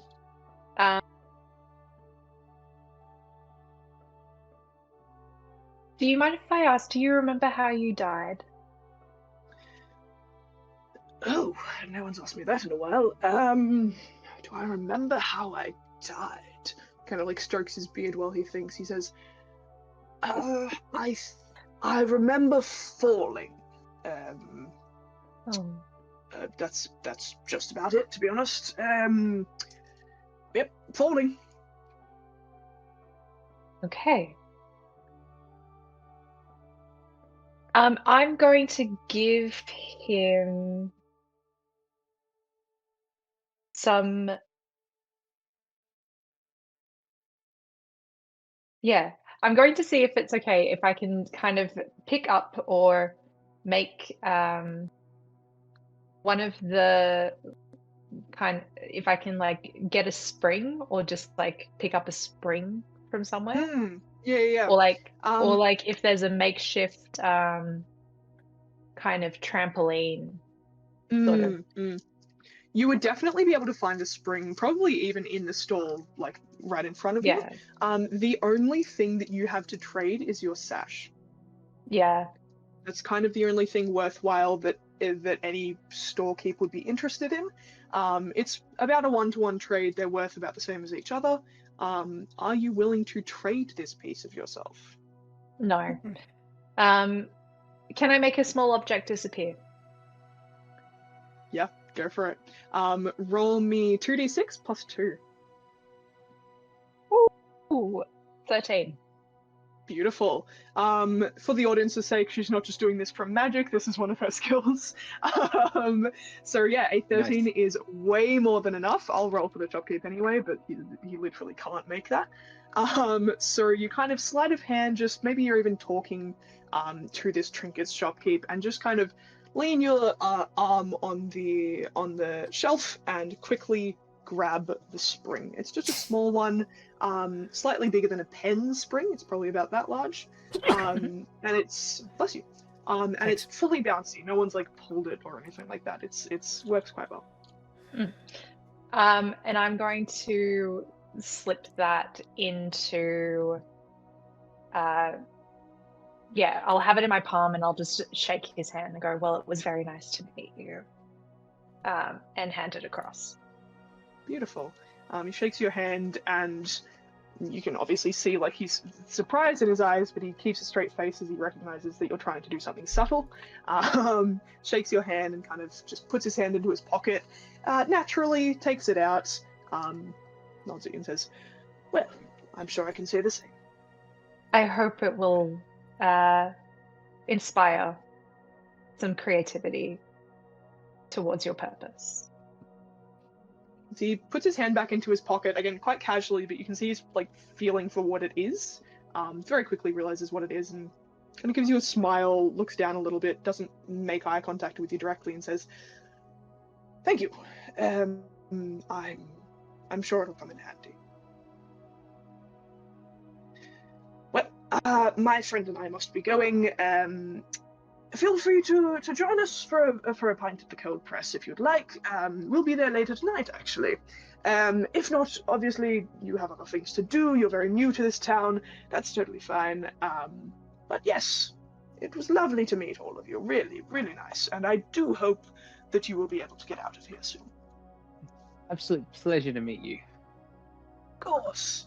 I'm sorry, I actually didn't ask any of your names. I'm sorry, who are you? Any points to you, Kim? I'm Camille. Camille, lovely to meet you. And who's your little one there?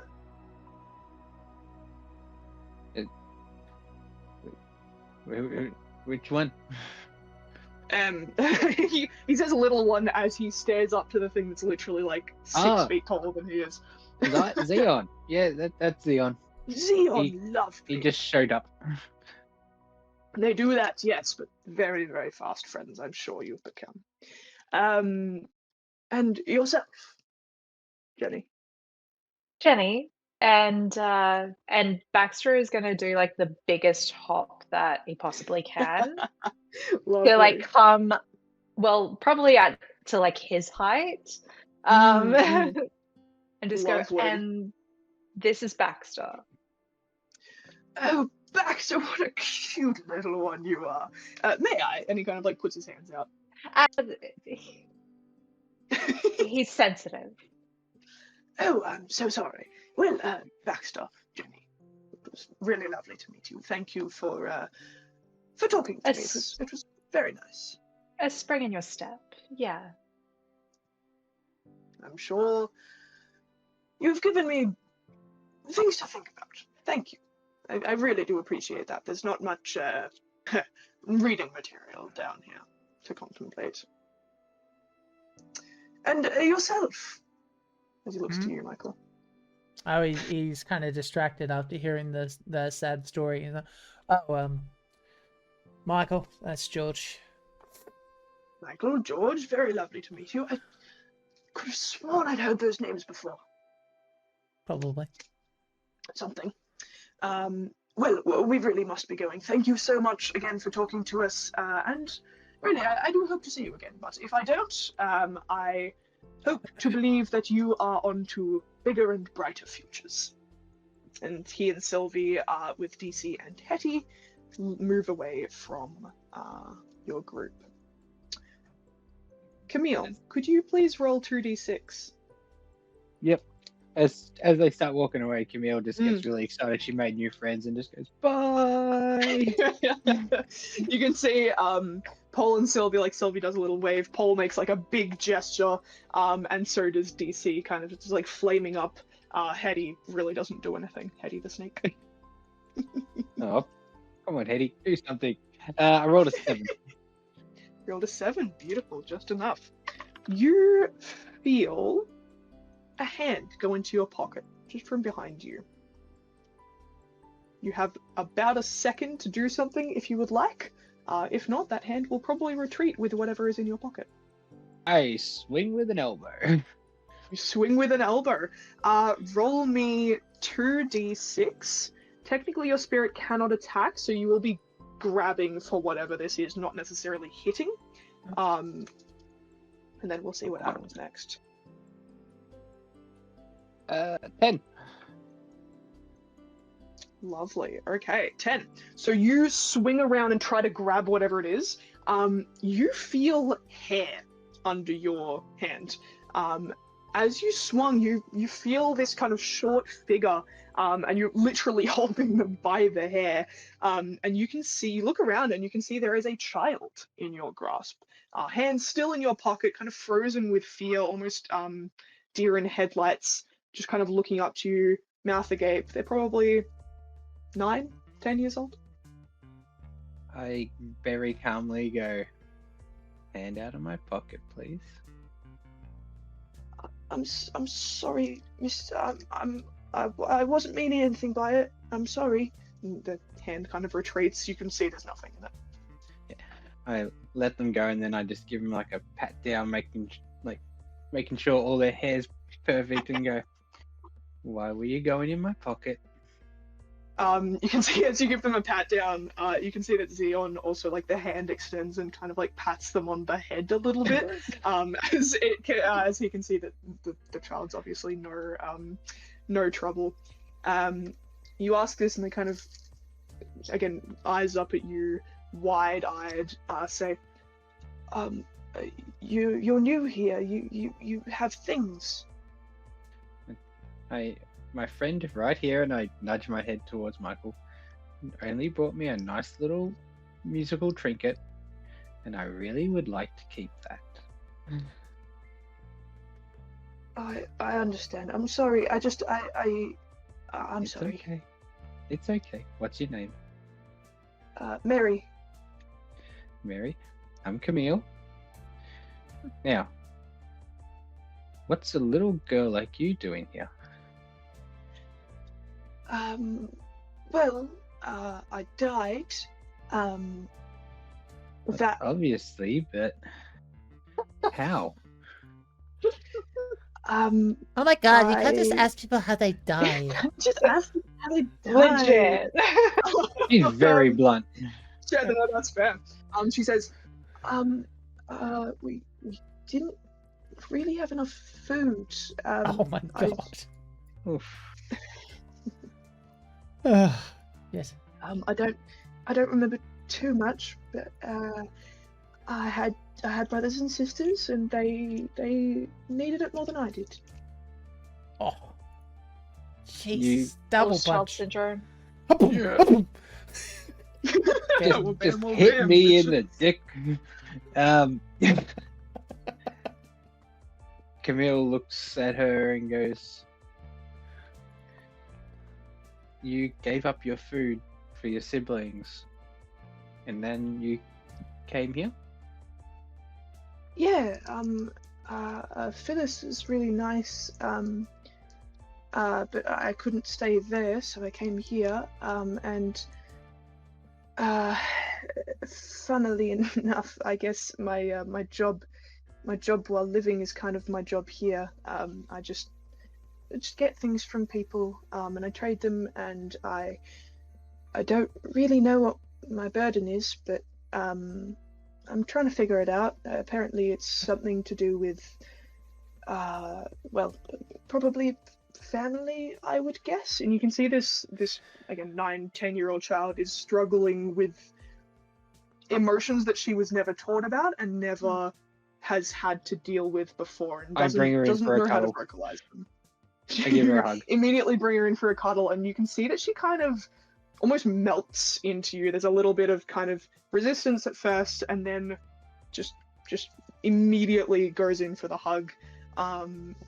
You feel that there is a little tiny movement behind you, and you can feel almost like a slithering. And as she pulls back, you can see that there's a tiny little, almost garden snake as her shadow around her arm.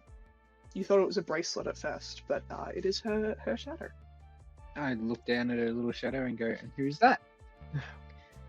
This is Blinky. Linky, this is Xeon. Yeah, I saw him. Hi, Xeon. And she kind of waves, and Blinky kind of like waves his tail a little bit. Just a big hand, like window wipering.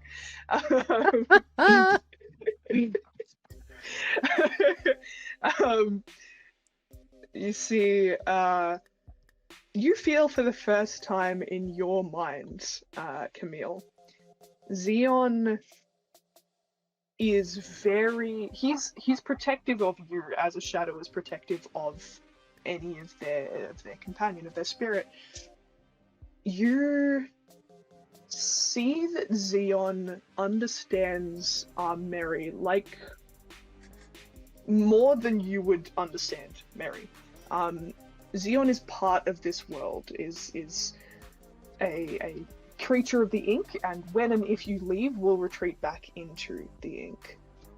And understands that Mary has a burden that she cannot fulfill without help.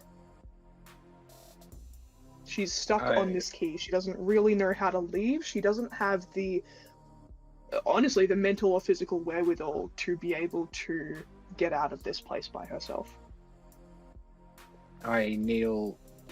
Yeah, I think I'm still kneeling at her sort of level, and I go look at her in the eye, and I go, "Would you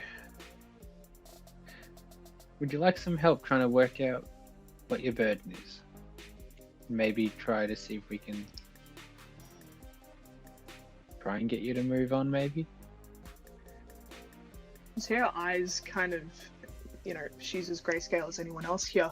Her eyes become shiny, and you can see that she doesn't start to cry, but she's trying very, very hard not to. You see that her bottom lip, her chin kind of quivers, and she says, I wouldn't want to be any trouble to you. You're trying to find out your burden just like I am. I have a feeling of my one, and so does one of my comrades here. Other one has not much clue, but he's very useful. And you've been here a while, and no child should be here. They should have passed on by now. Yeah, there aren't many of us. Yeah, that'd be nice. And I give her another hug, and then I stand up. You give her another hug, and you can see, you feel a hand in your pocket, and you know that this is her hand because it is very specifically, like around your waist. Yeah. But you feel an extra weight in your pocket as she puts something extra into it. But I'm gonna put my hand in my pocket after that and find out what you put in there. You put your hand in your pocket, and you can see that it is a very, very small, probably about this big, carved bird. It's an approximation, again, of a bird. You're not sure how long she's been here, but it seems like a little while. This bird seems to have been carved by her. You're not sure with what, like, it doesn't look to have been done with a chisel. It's really not that refined. But you can immediately tell the work that was put into this, especially not having been done by a chisel, was a lot, and this is quite valuable to her. I look at her and I go, "Did you make this?" Yeah. I tried to trade them for a little while, but no one seemed to really.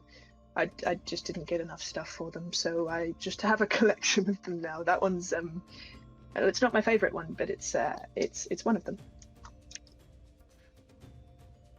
I now pull out the music box and I give it to her.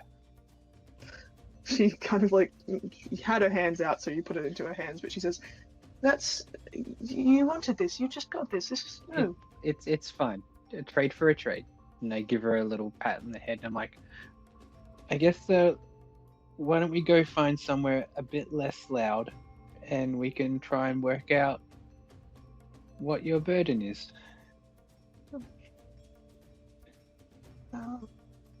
Yeah, okay, thank you. And she kind of like puts it back into her pockets. You see she's wearing almost like an overall jumpsuit kind of thing, made out of denim, and just pants and a shirt on underneath it.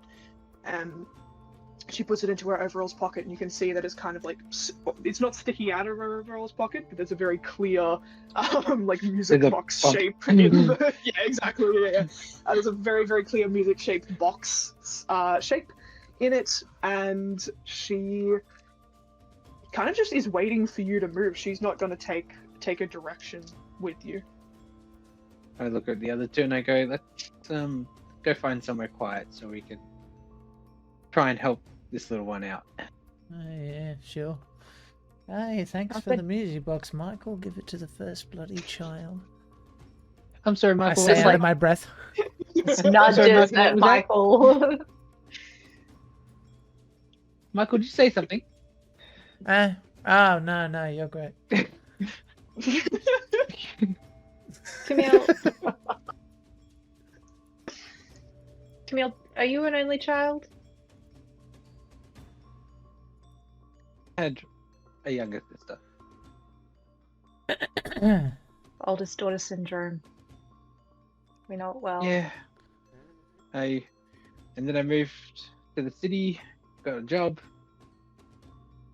and never made it back as much as I wanted to. Let's go help this little girl then.